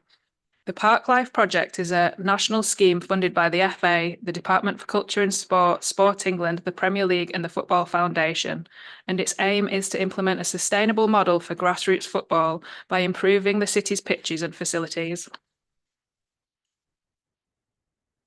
It's not changing. If you go from just saying next slide, Dan, move it on. Thanks. So the application site is a 6.3 hectare parcel of brownfield land behind Ingram Road and next to Brown Lane East in Holbeck. It was formerly used by the Matthew Murray School, which was demolished in around 2007. As you can see, it's in an urban area very close to the M621 to the south and the A643 main road to the west. I don't think my pointer is going to work. Oh, yeah. To the southwest there, you can see the Elland Road Stadium nearby. It's worth noting that planning permission was granted in 2020 for 4 artificial grass football pitches on the land at Fullerton Park, adjacent to Elland Road that's just off this slide. However, this permission was never implemented and has now expired. So this permission is kind of like a Fullerton Park plus community benefit scheme in a way. The site is cut off from the west by the A643 with industrial uses existing to the west. To the east and northeast are dense residential areas. To the north of the site is the Ingram Primary School playing field there. And where the red pointer is on the corner is where Ingram Primary School is. Next slide, please. Oh, back one. It might be working now. This is an aerial view. Oh, have I done that? Okay. This is an aerial view of the existing site showing the site constraints and local context. So as I said, it was a former school. So the northern portion of the site is where the school buildings were. There's the 2 former playgrounds in the middle. And then to the south, you can see it's a protected playing field, although it's not been delineated as a football pitch since 2011. There's 3 shallow coal mine shafts, which are the blue markers in the bottom right. To the east in yellow, that's all the residential streets, and there's a commercial building directly to the east as well. There are a number of mature trees all around the edges of the site. The majority of those are to be retained. The only trees to be removed are up to 26 to facilitate the car parking area and the building, and in the centre, some of the pitches. There is a Yorkshire Water combined sewer that runs through the site. That's the orange dashed line through the middle. And in the bottom half of the site, the background noise is pretty high because of the M621 and the A643 at the moment. Oh, what just happened there? Sorry to intervene, but bear in mind we asked Dan to do it, and just one of us do it, because I think that's what the problem is. Okay. Thank you. Go back. Yeah. Okay, thanks. This is the view of the centre and northern section of the site where the school buildings used to be. You can see the site's mainly a flat plateau with self-seeded shrubs and trees around a large area of hard standing. Next slide, please. This is one of the informal paths along the western edge of the site. You can see the western boundary banking up away from the site. Next slide, please. This is looking down Brown Lane East, which is currently closed off to vehicles. Next, please. And this is looking back up Brown Lane East. The proposed vehicular access to the site would be to the right of this photograph, and there'll be new segregated cycleway created linking up to the existing Brown Lane East route further up the hill from here. This is identified as an important link in the Holbeck neighbourhood plan, which needs to be recognised in the development. So this is an overview of the scheme. So access to the sports hub will be from Brown Lane East to the top. As you can see, there's a car park. You come into the car park, there'll be a separate pedestrian and cycle entrance, which is highlighted in yellow there, which leads you right up to the entrance of the hub building. Access to the sports pitches will be via the sports hub building. And then as you come through it, there'll be a viewing terrace and children's playground there. The 2 community muggers are free for use, but they'll need to be booked. And then there are 3 11v11 full-sized artificial grass pitches that can also be divided down to play 5-a-side football too. There is a proposed enhancement to the southern area of the site to create amenity green space, and this will be planted with wildflower meadow mix and heavy standard trees. New footpaths will be created and seating areas here to enable residents living in the Eustons and people coming from the southeast to access this green space. And a new footpath is proposed running along the west to link up to the bridge in the top right-hand corner to create a link to Brown Lane West too. Next slide, please.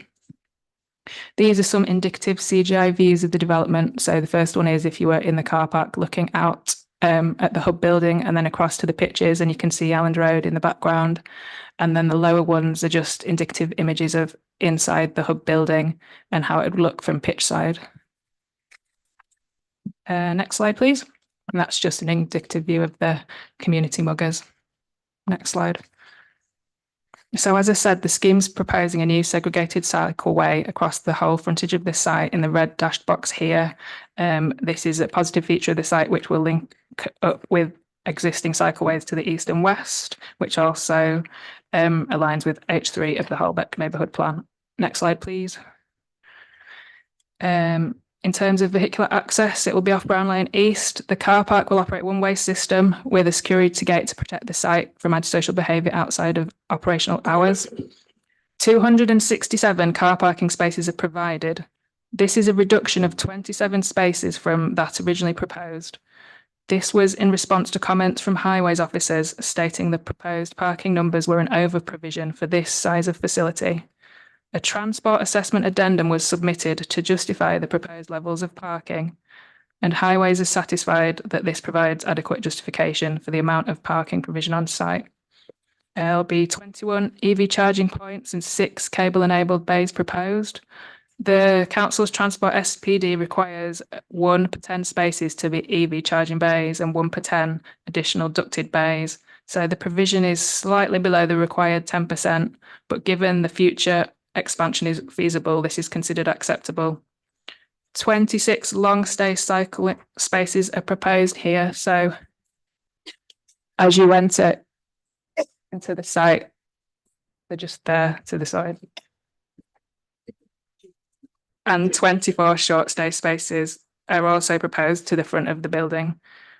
The cycle stores are in convenient, accessible locations close to the main entrance, and the amount of cycle storage exceeds the requirement in the transport SPD, which is welcomed. There's also motorcycle parking, a taxi drop-off, and an ambulance drop-off. A stopping up order will be progressed to remove highway rights from the area of Brown Lane East that will be subsumed by the access and car park. Next slide, please. This is the layout of a typical mugger. They will be surrounded by 4 8-metre high floodlights in each corner of the pitch, and then there'll be ball stop fencing ranging up to 4 metres in height all around them.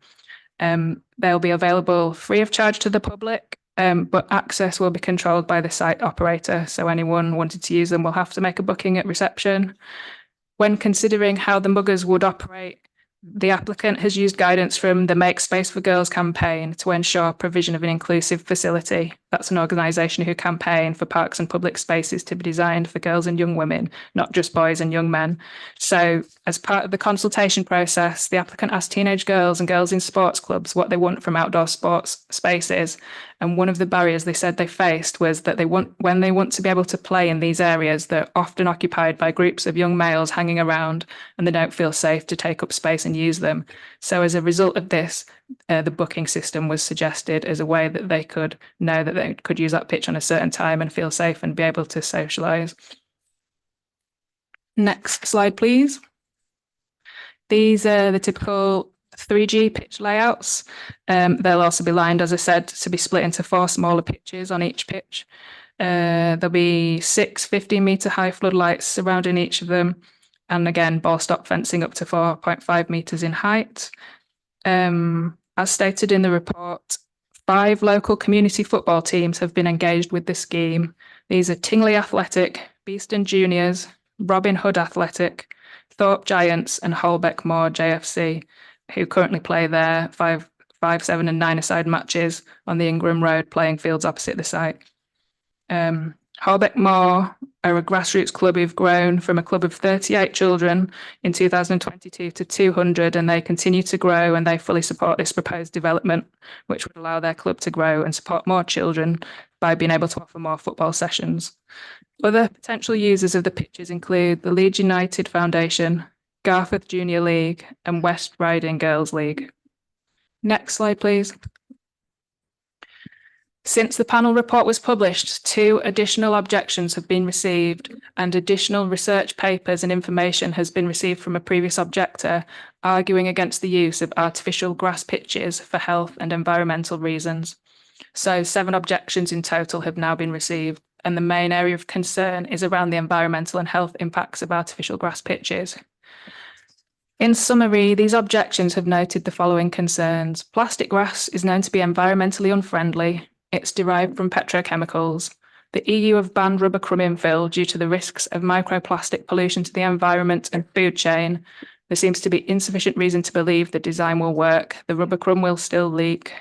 Climate change and hot summers could lead to cancellations of games on these pitches, but the environmental impact will be more substantial than using grass. Alternative materials to plastic grass and rubber crumb are available and should be considered. Chemicals used to produce artificial turf are known to be detrimental to wildlife and human health.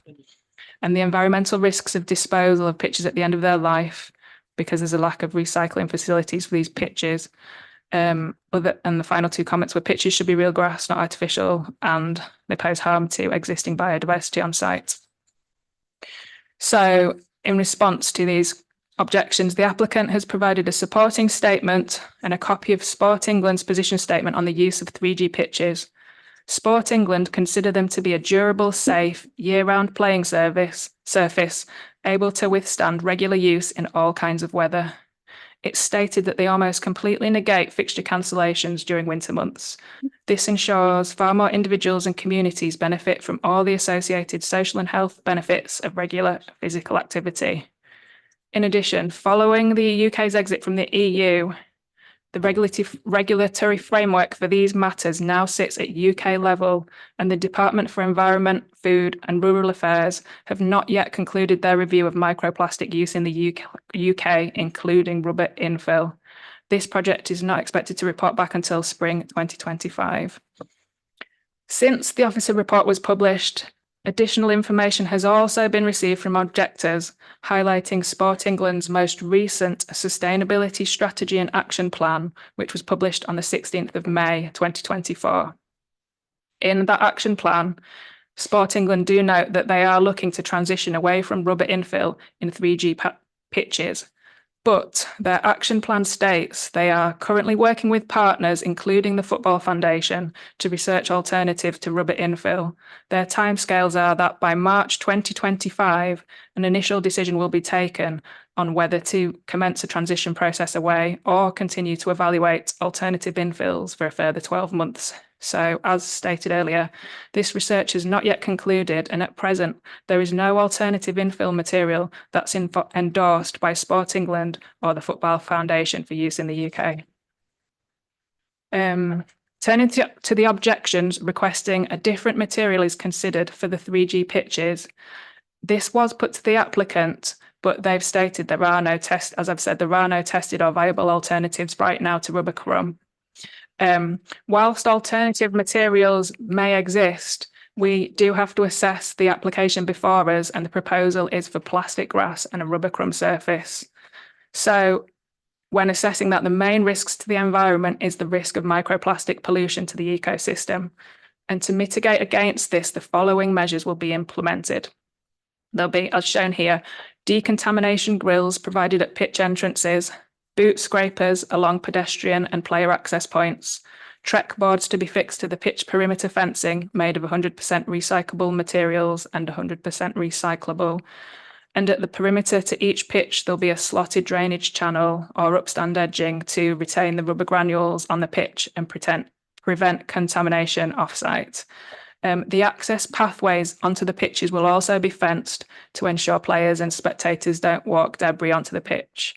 These measures are all in accordance with guidance issued in 2020 by the Sports and Play Construction Association. Next slide, please.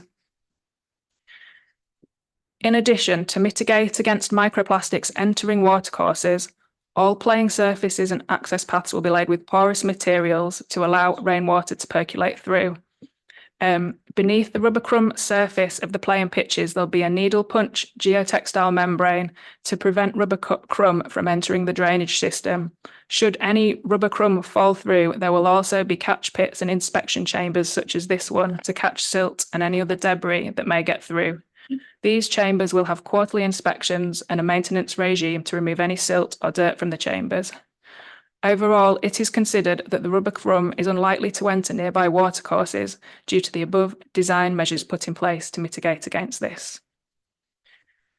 The other key environmental objection has been over the end-of-life recycling of the pitches. The surface of an artificial grass pitch has a lifespan of approximately 10 years. Ultimately, these recycling processes are regulated by other statutory bodies and legislation. As with any type of waste, it's the responsibility of the waste keeper to ensure that waste is disposed of properly, and this is regulated by the Environment Agency. So in this instance, the applicant would have to ensure that the end-of-life pitch surface is collected by a registered waste carrier. And once that's been done, the applicant's duty of care is discharged, and they should assume that the waste carrier will handle the waste appropriately. The Football Foundation has an approved list of recycling companies for the end-of-life disposal of artificial grass pitches. Only approved companies will be authorised to recycle these pitches on Football Foundation-funded projects such as this one. Notwithstanding all of this, the key consideration is whether the development is an acceptable use of land in planning terms. It's not within the remit of a local planning authority to seek to duplicate or control matters that are subject to other regulatory regimes, such as the health effects associated with a particular material, pollution control and waste disposal. So to that end, it's for the Environment Agency to ensure waste is disposed of properly, and this is not a matter for decision making on this application. Next slide, please. The hub building is the only building within the site that will generate foul water flows, and it's proposed to connect this to the existing public combined sewer running through the site. There is a standing objection from Yorkshire Water due to the siting of some fencing and pitches over the combined sewer. In principle, the applicant's been in discussions with Yorkshire Water about agreeing a formal build-over agreement so that responsibility is placed on the site owner for any fences, lights or anything that may need to be removed, which is sited over the public sewer. So this has not been resolved yet, so a condition is recommended requiring a signed build-over agreement prior to commencement of works on site. Next slide. So as I've said, the external lighting proposed are the 6 columns to the 3G pitches, 4 8-metre columns to the muggers, and there'll be 6-metre high columns to the car park, provided with control optics to minimise light spill and some secure lighting. It will all be controlled at the reception desk, where it'll be manually turned on and off on a pitch-by-pitch basis, and all flood lighting will be turned off outside operating hours, and this can be controlled by planning condition. The car park lighting shall be controlled via a time clock and photocell with manual override, and all external lighting is to be confirmed by the hub centre to coordinate with their opening hours. So outside of operational hours, there'll only be safety and security lighting on. The proposed hours of use are 8 to 10 p.m. Monday to Friday and 9 to 6 p.m. at weekends. Next slide, please. This is some real-life drone footage of the Boddington Football Hub fields in the Wheatwood ward between Cookridge and Addle. It shows a higher intensity of light directly covering the pitches with a lower level of light at the edges that quickly changes to darkness. And the proposed pitches on this scheme will be very similar. Next slide, please. So a detailed lighting assessment has been submitted and considered by the council's lighting engineers. They've got no objections. It follows current guidance and recommendations for this type of facility and complies with Dark Sky Association guidance to aid reduction of luminaire intensity.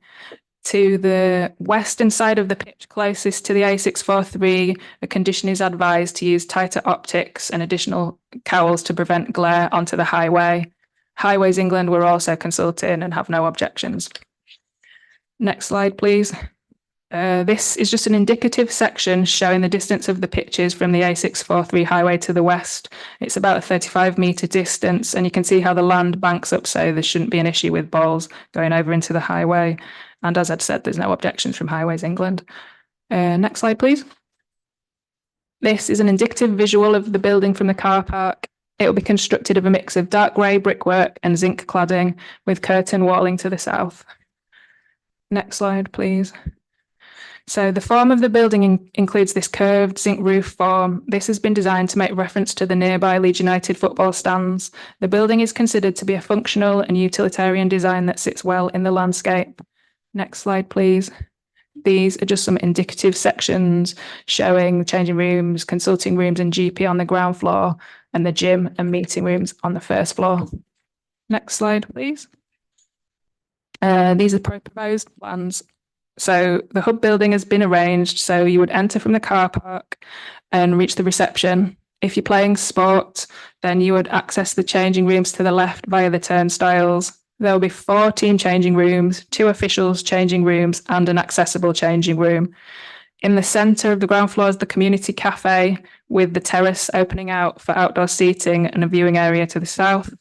And then the right-hand side of the building will be occupied by the GP surgery. At first floor level, there is a 546 square metre gym and exercise studio, plus some NHS back office space, and 5 meeting rooms, which will be for football education, football, children's like holiday teams, presenting trophies, etc. Next slide, please. To the east of the building is a wellbeing garden is proposed, and next to the terraced cafe area is a playground, children's playground for children wanting to watch games to play. Originally, it was proposed to put the playground in the public open space to the south, but local residents have asked for it to be moved away from this area due to existing issues with antisocial behaviour in the area. Next slide, please. 4 new pedestrian connections are proposed from the southeast from all the Euston streets into the site. This will allow access to the wildflower amenity space and provide a recreational walking route around the site and up to the hub building. And the top image is just an indicative view of how that would look, and the bottom one shows how it's currently all fenced off at the minute. Next slide, please. So the site has incorporated the retention of landscaping and provides enhancements to the buffer areas between the car parking and public realm. All the areas in purple will be enhanced and planted up with heavy standard trees and wildflower mix or a mix of hawthorn shrubs to increase biodiversity. Regrettably, as I've said, up to 23 trees and some trees from 7 tree groups are to be removed to facilitate the scheme, but this is a worst case scenario with the aim to remove less trees if possible. The tree loss will be mitigated by 3-for-1 replacement planting of heavy standard trees across the site. A big positive of the scheme is that a biodiversity net gain of 10% is proposed. This exceeds the minimum local policy requirement and will be primarily met by enhancements on site, but will include some off-site enhancements, including tree planting to the nearby Ingram Road Primary School field to the north of the site, and this will be secured by a condition. There are 2 non-native invasive weed species to the east of the site. So Japanese knotweed is present, and also Himalayan balsam, and conditions are recommended for the control of these invasive species. So in conclusion, the scheme has significant well-being, public health, economic and community benefits, which are supported by local and national planning policies. With consideration being given to all of the matters, the proposal is considered to comply with both local and national policy, and therefore the recommendation to members is to delegate approval to the Chief Planning Officer for agreement of final conditions. Thank you. Thank you very much for that. There are speakers here against the proposal. Can I ask that they come forward?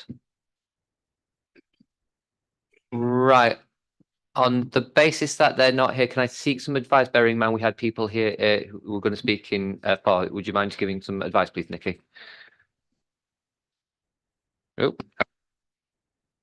Just in accordance with the planning speaking protocol, where an application is recommended for approval, as is the case here, the applicants or supporters will not normally be invited to address the panel if an objector does not speak, as is the situation that we've just witnessed.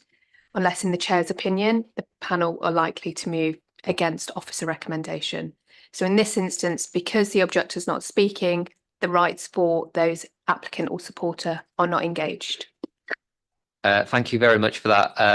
On the basis of the recommendation so far, I don't think we're in a position where there is a likelihood at the moment, not to prejudge the application, where there would be a potential objection to the recommendation. Therefore, unfortunately, we won't be able to hear the supporters. And I'd just like to apologise to Councillor Scopes for, unfortunately, you've been sitting here patiently. So, but apologies, we have to stick to protocol, I'm afraid. So moving on to the officers to the questions to the officers, then, please, Councillor Parnham. Oh. Thanks for the presentation. I've read the report, it's very thorough. I'm pleased that the issues of the crumb have been addressed, in my mind at least. Got a couple of questions. One regarding the crumb. I appreciate it's got to be resurfaced every 10 years, disposed of and resurfaced. Do the council, does the applicant have a cost of that? And secondly, traffic flow. I know we've got to deal specifically with this, but has there been any assessment done of traffic flow? Because I'm looking at it, I didn't go on the site visit, unfortunately, because I had other meetings this morning. But is the main traffic flow on and off the site coming along Brown Lane East onto Topmoor side? And if so, are you aware of any issues with traffic lights or anything like that? Anything? So in terms of the cost, you'd have to ask the applicant. I don't know the answer to that. Sorry, just to jump in quickly. Sorry, my apologies, just to jump in quickly.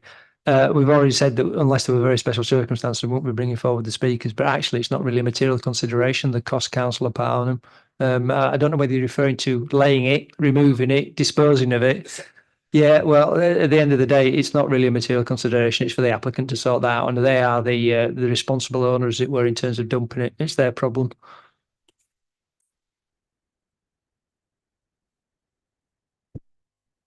Yes, you're quite right. Traffic will go along Brown Lane and exit onto Topmoor side. An assessment of that junction is being done, and it shows that it all operates satisfactorily. Yeah. Follow-ups. Okay. I think it was Councillor Francis. Oh no, sorry. It's Councillor Jones. Sorry, can never tell with the hand. It's a work. Yeah, can I thank you for that? I think that was an excellent presentation, and it's a great thing. The only thing I think that's missing, I know we've got a doctor in there, but I'd love to see a dentist in there as well. That's just a comment, basically. But I think it's a fantastic addition to the south of the city, and I look forward to us getting something in the north of the city as well at some point. That was a sneaky comment rather than a question, Councillor. That's not you. I won't let you get away with that one again. Any actual questions, please, Councillor Stable? So I still am extremely concerned about the use of artificial pitches. I fully appreciate, first of all, I didn't say I support the idea of this scheme. I think it's a fantastic scheme, looks brilliant, and yeah, really good report. So absolutely, I'm in support of the scheme as a whole, but I'm extremely concerned about the use of artificial pitches, given now the knowledge that we have, which has moved on over time. I can see that we've tried to address this in every which way. but it actually comes down to the fact that. Can I ask if there's a question coming here, please? Because it's sounding more like a statement at the moment. Please. Okay, I'm sorry. I was positioning it. I'm getting to the question. So I'm extremely concerned about it. And have we considered actually going back to grass pitches? And the reason being, sorry, I just need to say that the reason being that one of the things that we haven't addressed is was a number of things which you've already mentioned, actually, in terms of obviously them being plastic, them contributing to the climate emergency in terms of the coming from fossil fuels, but also the heat island thing we haven't addressed. So artificial pitches also. This is turning into a comment now. Could you please answer the question that was posed? So grass pitches are not the preferred option because you just can't get as much play out of them compared to 3G pitches, because it rains, then they get rutted up, then they're muddy. So that's the reason why 3G pitches are much more durable. So they've had lots of cancelled games, and it would negate pitch fixture cancellations. That's why.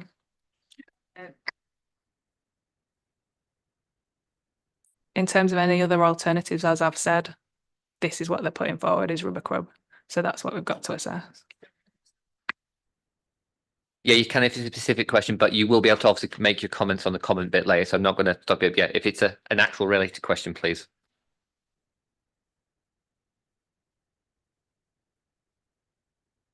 It's a follow-up question to the answer you've received. If it's a comment, it goes into the comment section. Any questions, more questions to the officers, please? Okay, moving, go on.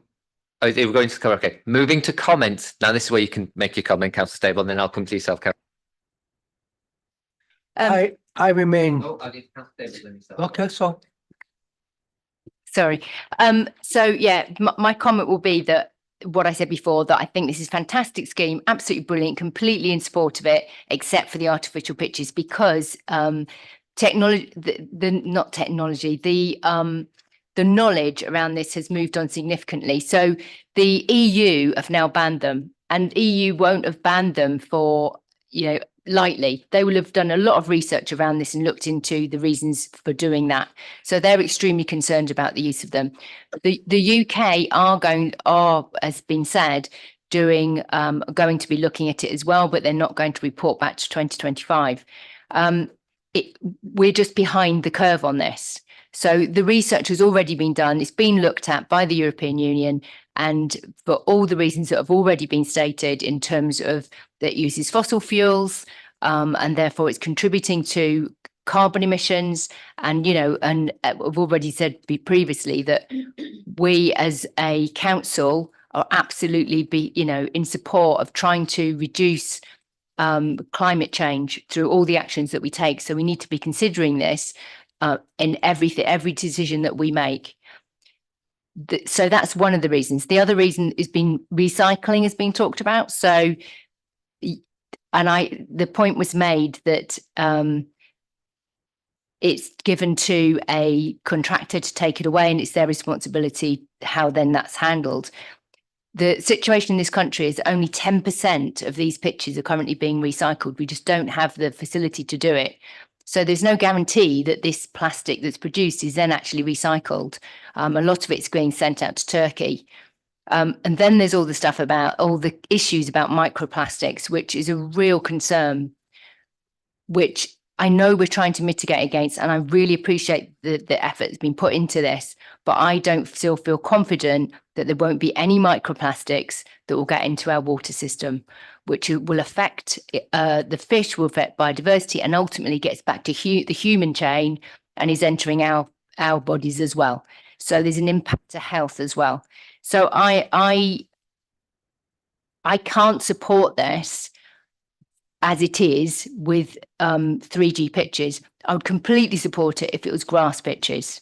And the other point I made about heat islands is that the reason that we've been moving to artificial pitches is so that we can get higher use. But actually with climate change, we are getting more and more extreme heat as well in the summer. And whenever we get that, we're not going to be able to use these pitches. They're just not usable when it's really hot. So for that reason, I'm not going to be able to support it. Councillor Jones? A couple of issues. I think the EU haven't banned it. They've recommended it's not being used. That's my understanding. I don't think the EU have actually passed that it's banned, unless they've amended that very recently. Because I looked at this, they're rolling it out, but it's not banned. They can still use it. That's my understanding. I might be wrong. I'm happy to be wrong. But the issue I have is where some of the recycled stuff, which is tyres basically, and the petrol that's in them and some of the chemicals that are used, that is a concern to me. That's the bit that I'm concerned about. I know it's in Germany. They recycle their tyres basically back into the road. Also a concern, but this I'm slightly concerned about. But on balance, I think it's whereas, and I do agree, because on the issue of postponed football matches, particularly in this winter, we'll still have last seasons being played next August where we're going. So I think, unfortunately, I agree that that's where we are. Any other comments? Councillor Buckley?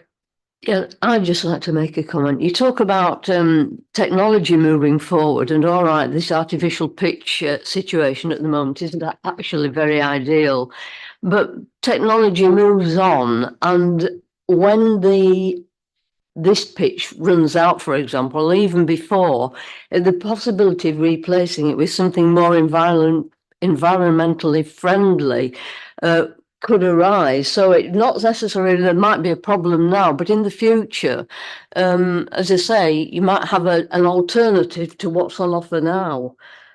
Even within the 10 years, they might decide then to replace that artificial pitch with something that is of better quality and less if in your words, less environmentally damaging.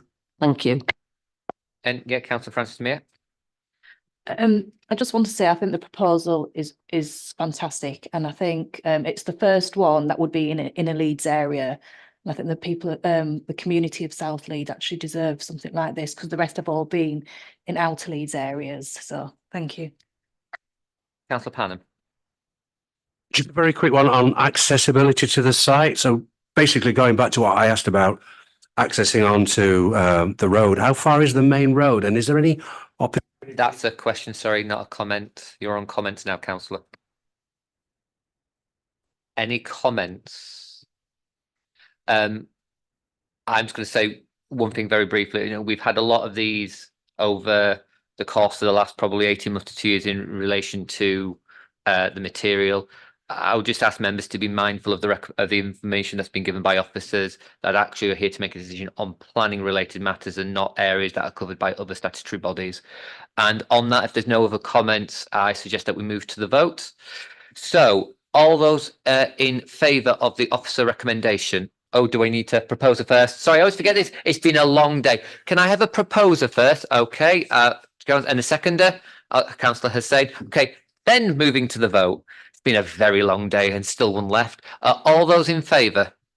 2, 3, 4, 5, 6, 7, 8. All those against? Abstentions?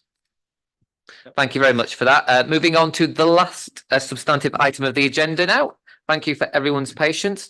Item number 11, land off Whitehall Road, Dridlington, BD11 1LS. Could I ask the officer to present the application, please?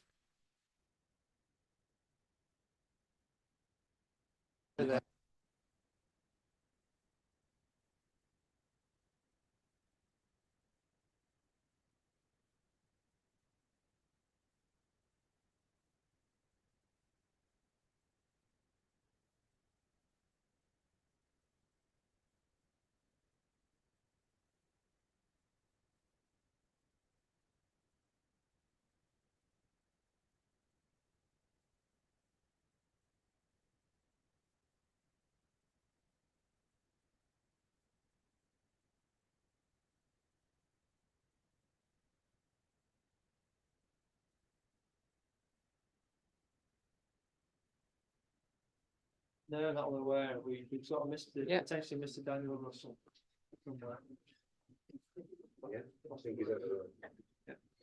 Sorry, No, we were just checking you were here, that's all. Yeah, crack on. Dan, is this not working? Yeah, just say next. Oh, next slide, please.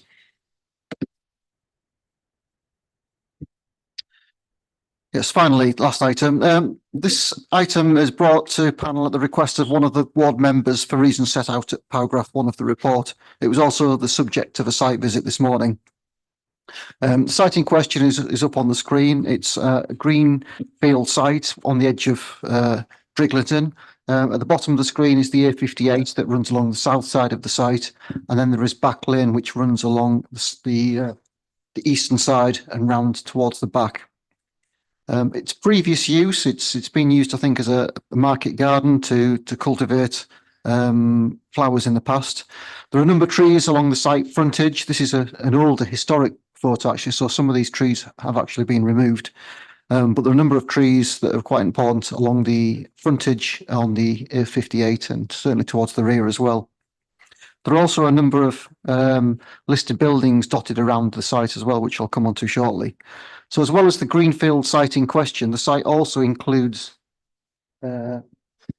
this former Curledge listed stables towards the top of it, which is associated or was associated with that grade 2 listed building there.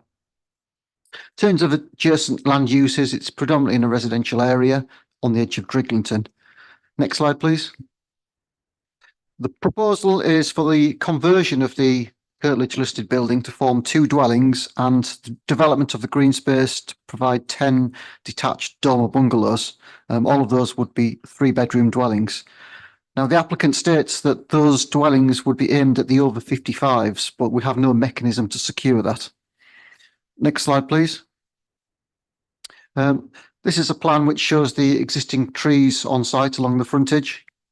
Next slide, please. And this is the existing barns in their current state. Next slide, please. And a proposal to revamp them, refurbish them, and provide dwellings which would be habitated by obviously new residents. Next slide, please. That's an elevation of one of the 10 dwellings that are going to be proposed on site. So it is essentially a dormer bungalow. So there is accommodation within the roof, lit by dormer window to the front and roof lights towards the, roof lights on the front and roof light, dormer window to the back. Those would be a 1-bedroom on the ground floor and 3 bedrooms above, as shown on the next slide, please. So you see, it's quite a spacious layout in terms of its internal configuration. Next slide, please.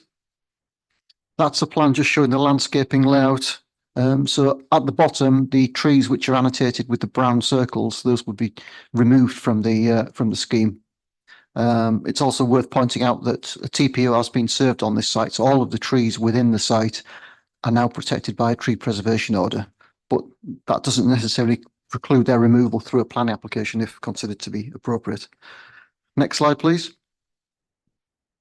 This just shows the extent of levels that are apparent on site that members observed, and there is quite a difference in levels, which results in a number of engineering operations that would be required to facilitate development. So there would be a number of cut and fill operations and retaining structures.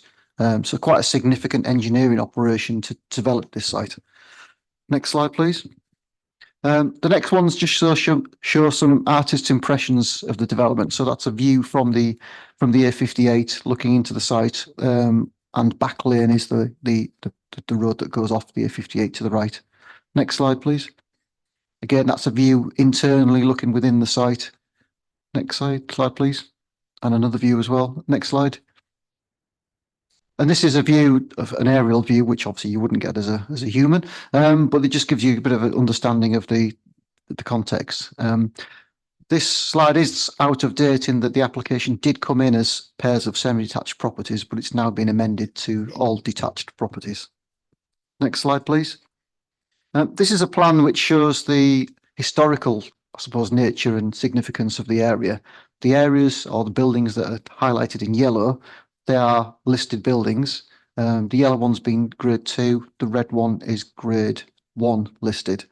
And we have the benefit of Phil Ward, our head of conservation, here today as well. So later on, he'll be explaining the benefit and the significance and quality of those heritage assets and how they impact, or how the proposal impacts on those heritage assets. So please ask him questions if required.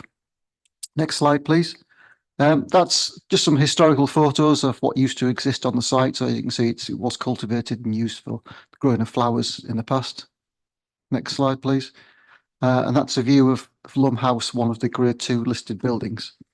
The picture at the bottom is the curtilage listed stables that were associated with the building at the top of the picture. Next slide, please. And these are views from the bottom of the site looking along Back Lane into the site and picking out some of the listed buildings that are apparent. Next slide, please. That's just a picture of the current state of the former stables, which aren't in a very good state at the moment, but surely bringing them back into reuse would be visually attractive and a significant benefit. Next slide, please. And that's a view from Back Lane at the rear of the site, looking back at the stables. Next slide, please. I've included this slide because this is a development that was done by the current applicant. They developed the top end of this site on Back Lane as 2 detached dwellings. So it just shows the kind of quality, craftsmanship and materials that the applicant has done on a different development. Next slide, please. Again, this next view is just to give you a flavour of the historic character and nature of the area. Now, it isn't a conservation area, but it is characterised by a number of listed buildings that are dotted around the area.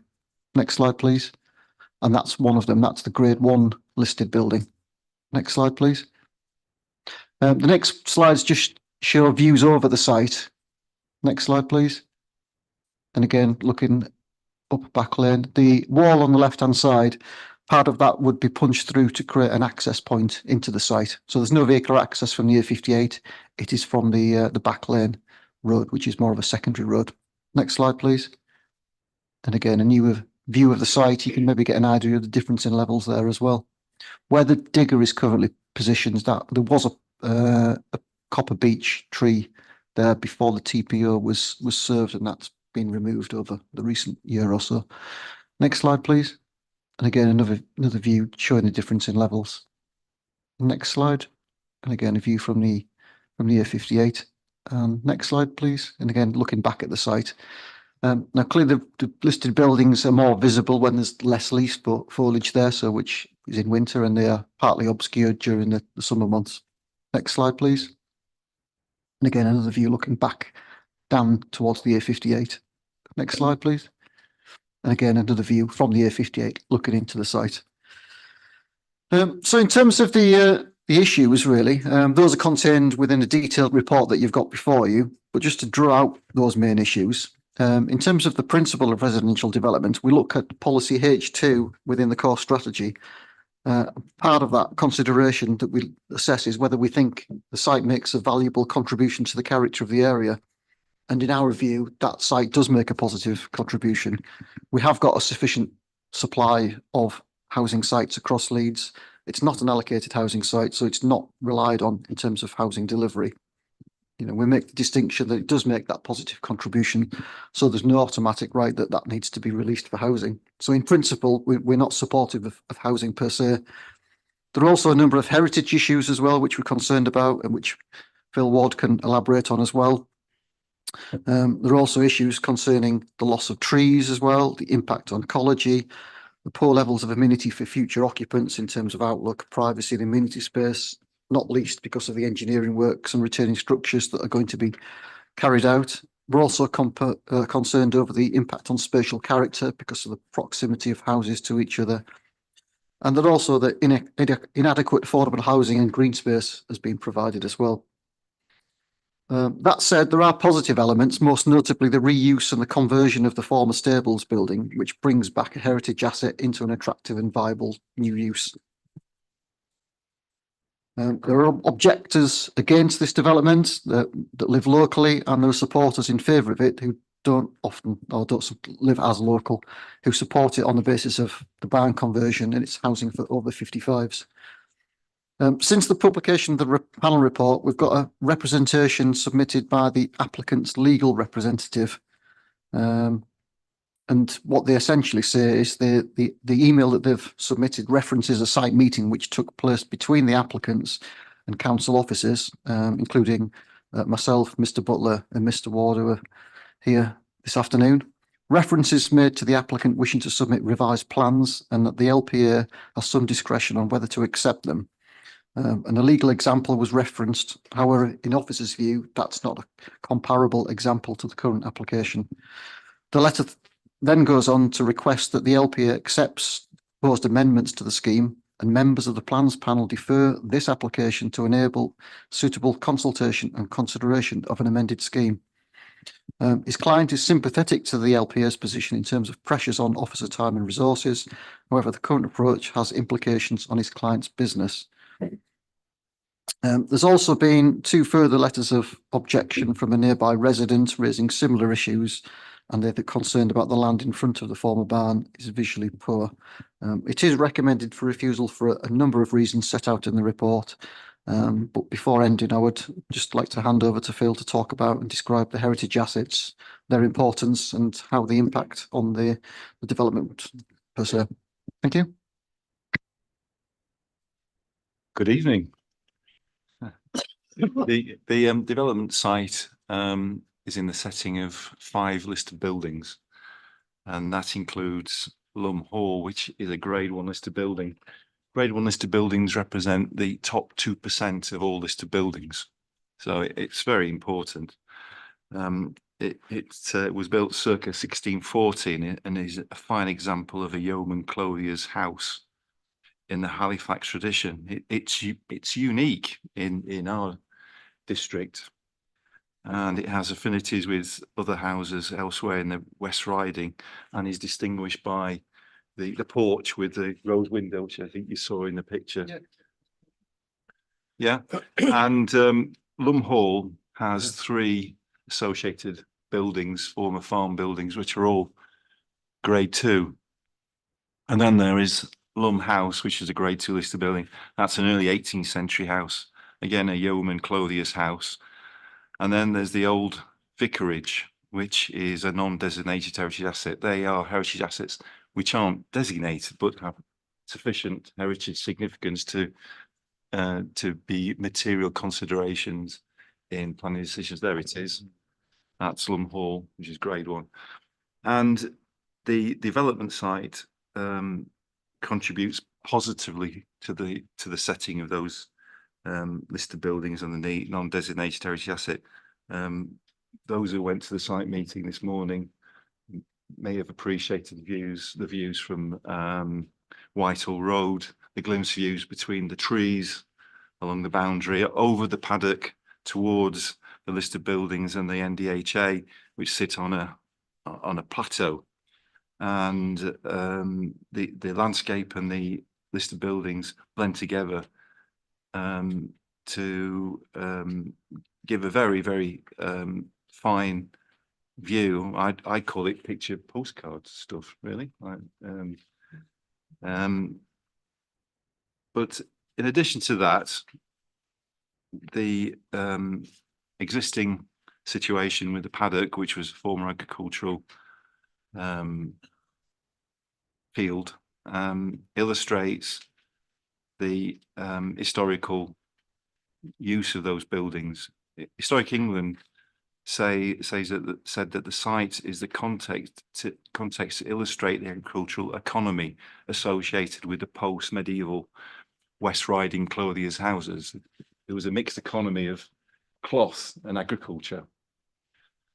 An historical note: independent clothiers were small farms, and they were formerly found all over West Riding. We've lost most of them in Leeds, and this is how cloth was produced before the factory system. And during the 16th century, West Riding was responsible for a third of all cloth production in England. I think this is the only situation in Leeds where we've got the clothiers' houses with their associated agricultural context.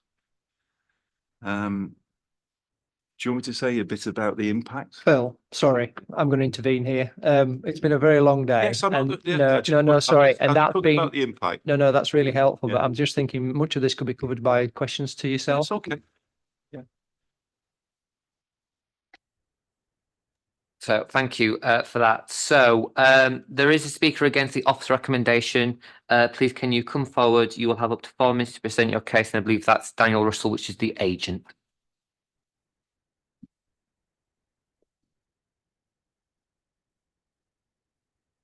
Thank you very much. Your 4 minutes will start once you start speaking. Thank you. Right, I think we're working. Good afternoon, councillors. Unfortunately, the applicant is unable to attend the committee today, so in his absence, he's asked me to read out a few words.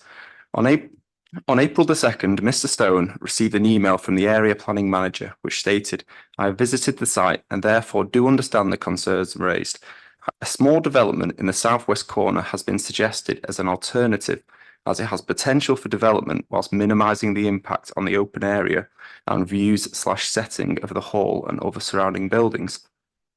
Mr. Stone has subsequently gone to great efforts to produce a reduced scheme, which was presented to the council with a revised heritage and planning statement on the 17th of May. This scheme responds to the officer feedback received in a site meeting held on the 1st of May. The planners, however, under their own discretion, refused to accept and assess this reduced scheme as part of this ongoing application. We would kindly ask the panel to defer this application to allow us time to work with the planning department to achieve an acceptable reduced density scheme. Our focus would be to collaborate with the planners to keep a local company in work, focusing on achieving public benefits and demonstrating a positive planning balance in order to overcome the view taken by the council in respect to the perceived harm. Aside from this request, I've sought to focus the rest of my time today upon the points of objection to demonstrate that we have tried to work with the council's planning team, but have unfortunately been unable to collaborate to a positive outcome. The key objection is the principle of development on the site.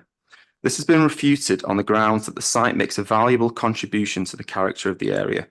Whilst I appreciate the site is a greenfield parcel of land in an urban area, it does not, in our opinion, or Heritage England's, make a valuable contribution to the immediate setting. It is an unmanaged area of private land within the settlement boundary that is inaccessible to members of the public, and though it can be viewed from Whitehall Road and the adjacent dwellings, it is not designated, allocated or protected in any way for its amenity, landscape or heritage value. The site is not in a conservation area and contains no listed buildings. The nearby listed buildings are separated from the site by private enclosed gardens, with views of these dwellings from Whitehall Road being limited due to existing vegetation.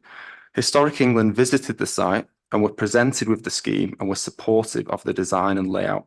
This was deemed an appropriate location for a sensitively designed scheme such as this for over 55 bungalows, given the modestly designed scale. The heritage statement, agreeing with Historic England's conclusions, found that there are no heritage or conservation-based reasons sufficient for refusal of consent. We see no reason why a scheme supported by Historic England could be refused on the basis of heritage. The design comments made and cited in the committee report have also come as some surprise, as we've been pushing for further comments from the design team since January. We would have been grateful to receive these critiques and concerns and would have looked to address them as part of any further design revisions. If we cannot get the application deferred to overcome the objections and the application gets refused today, we hope to be back in the near future with an alternative scheme which will have taken on board all of the comments we receive here today, as we hold that the principle of development is acceptable in part, as agreed by Mr. Butler, and the heritage impact is negligible if the housing and landscaping design is appropriate. We have received support for the scheme from Councillor Finnegan, who unfortunately is unable to attend the committee today, but acknowledges the need for the proposed development and that it represents an appropriate site in its setting.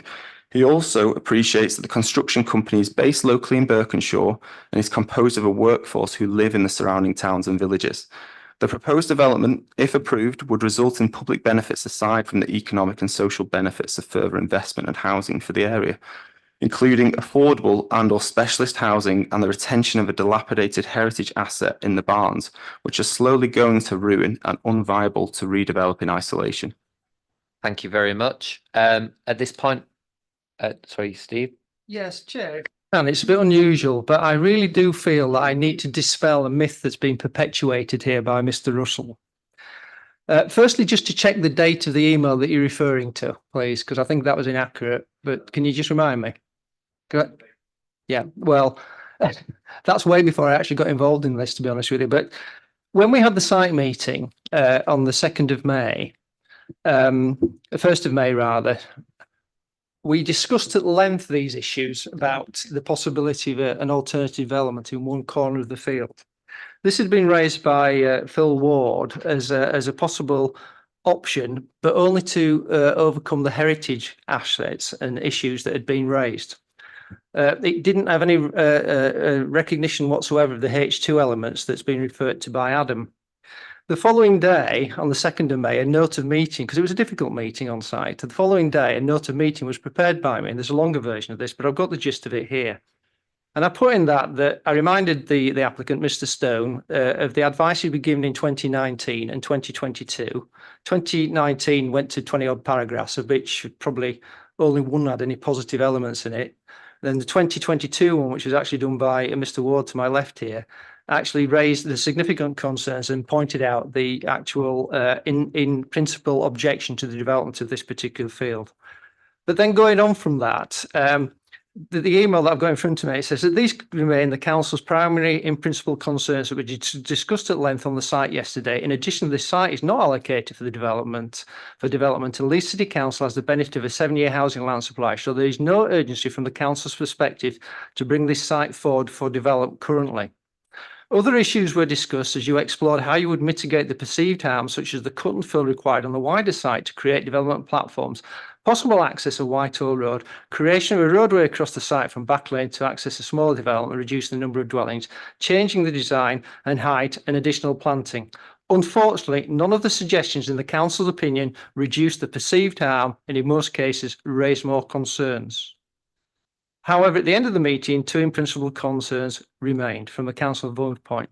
Now, the particular point about me encouraging development is just simply incorrect, because what actually happened in the end, I put, and it's been taken out of context, to be quite honest. I was referring to that if he really wanted to submit another drawing, yes, he could do so. But I pointed out repeatedly, and other people have, including David Feeney, the director, in other emails that subsequent to this, of the in principle direction, that any further discussion about other development on that site had to be either a new pre-application or a new application in its entirety. So just to read the next bit so you can understand it. Some of the following suggestions had been made in the discussion, but the meeting concluded with office suggesting how the application could be progressed. Although I accept that these may be unpalatable to you. One of those was to submit a further drawing for a smaller number of dwellings for consideration, which was referred to in your email to Phil Ward. And this is the crucial bit, because what I'm referring to is, yes, if you're not going to listen, then submit the drawing, but it has to be dealt with differently. Officers on site raised no objection to this, which is the submission of the drawing, if he must. But on reflection, I consider this would be better raised as a separate application or pre-application discussion, for which there'll be additional fee. I have to make it clear that this is at your risk entirely, particularly in view of our in principle objection to development of the site. And then it goes on to say, please let me know of your intentions as soon as possible, as officers will have to draft a report for plans panel on the 6th of June. And I particularly state the last one, just to illustrate the point that we've also had emails suggesting that he had no idea that this application was coming here on the 6th of June until last week. 2 points I want to make there. Everybody else had that same notice, but this email that talks about this going to the plans panel on the 6th of June was responded to by Mr. Stone and was dated the 2nd of May, a month ago. And that's why I feel passionately that we just have to correct what's been said. Thank you for that. I'm not going to have a debate in the moment between things, and I'm sure members may wish to raise questions. You've made your clarification, so I'm going to go in terms of the planning authority's position. So questions from members to the applicant's agent, please. Any questions? No. So questions to the officer, then, please. Thank you very much for your time. So questions to the officers, please. If there are no questions to the office, yeah. Thank you, Chair. Mr. Ward, you were sort of set out the qualities of the 2 listed buildings there. And you were cut off at exactly the point where you're going to go into impacts. Could you sort of briefly give us some idea what you think the impacts might be? Won't keep you all night. The development will infill the whole of the site. The list of buildings and the NDHA will still be there, but the views towards the heritage assets will change. And they'll change in three ways. The openness will be reduced. And the views, the open views, the wide angle views you get at the moment will be reduced to narrow glimpse views between the houses. The greenery of the site will be lost, the picturesque scene that I talked about earlier, and it'll be dominated by buildings, fences and roads. And the use will change. It won't be agricultural, and the connection with the past use and that mixed economy I talked about of textiles and agriculture will be lost. So I consider this constitutes harm to the setting of the list of buildings and the NDHA. And I don't think the conversion of the stable block, which is welcome, will outweigh that harm. And the Planning List of Buildings and Conservation Areas Act 1990 says that in considering planning application, we've got to consider the impact of development on the setting of listed buildings, and we've got to give that great weight in government guidance. It's a very, very strong material consideration. Any follow-ups? No, any other question? Yeah. Just very quickly, Phil, just so I'm totally clear, because I know that area and it is an enchanting walk. I walked it, I was amazed. So specifically on the field, so the field and the hall and the stables were all one, just to clarify in my mind. They're separated by back lane, but they were once in the same use. Yeah. And the three buildings on the right hand side were ancillary buildings to the hall. Any other questions? And I think just for me, I think again, just so that we can be clear for the public record, from the local planning authority's position, has there been from officers' perspective, has there been a clear and continuous statement of concerns about the principle of development of this? And I think just a yes or a no for the public record would be helpful rather than going into detail. Yeah. Sorry, it goes back to 2019. Thank you. Yeah. Can I just preface that as well, that notwithstanding the advice that planning give, it's entirely up to the applicant whether they follow it or not. Thank you. I just think it was probably just easy to make sure that was quite clear on the public record. So unless there's any other questions, moving to comments then, please. Comments? Yeah, Councillor Minaka. Thank you, Chair. Having been to, to the site, it really looks beautiful. It's lovely. I guess right now, for myself, is just to perhaps maybe think about the TPO that's already there, as well as the Greenland and the heritage. So, it's just a comment, really. Yeah, thank you. Councillor Stables. I can't, I can't, my brain's gone now, it's the end of the day. Start again. I can't consent to this at all, this planning application. It is a greenfield site. It's would be my first point, that it's a beautiful greenfield site. I think the heritage points are very valid. I'm concerned about loss to biodiversity. I'm concerned that it's potentially, it is a bat roosting site. Potentially there's great crested newts here. So there's a number of reasons why I absolutely can't go with this application. Final call for comments from anyone? Okay, so on that, we'll move to the substantive vote. So first of all, can I ask, is there a proposal for the motion to refuse? Councillor Pan, and seconder, Councillor Jones. So moving to the vote, all those in favour of the offer recommendation?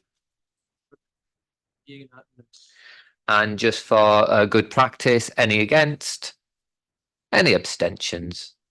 That is passed. Moving on to the last agenda item of the day. Refuse. Sorry, I'm in past the officer McCrindle. Refused. Yeah. It's been too many coffees in a very long meeting. Hopefully, we'll never be this as long again. Dearie me. Item agenda number says 8 here. It's definitely past 8. Date and time of the next meeting is proposed for Thursday, the 4th of July, 2024. Now, I do realise that is election day, and there will be some conversations about that, but that is the proposed date as it stands. So that concludes the business of today's meeting. Thank you for your attendance and contributions. I now declare the meeting closed.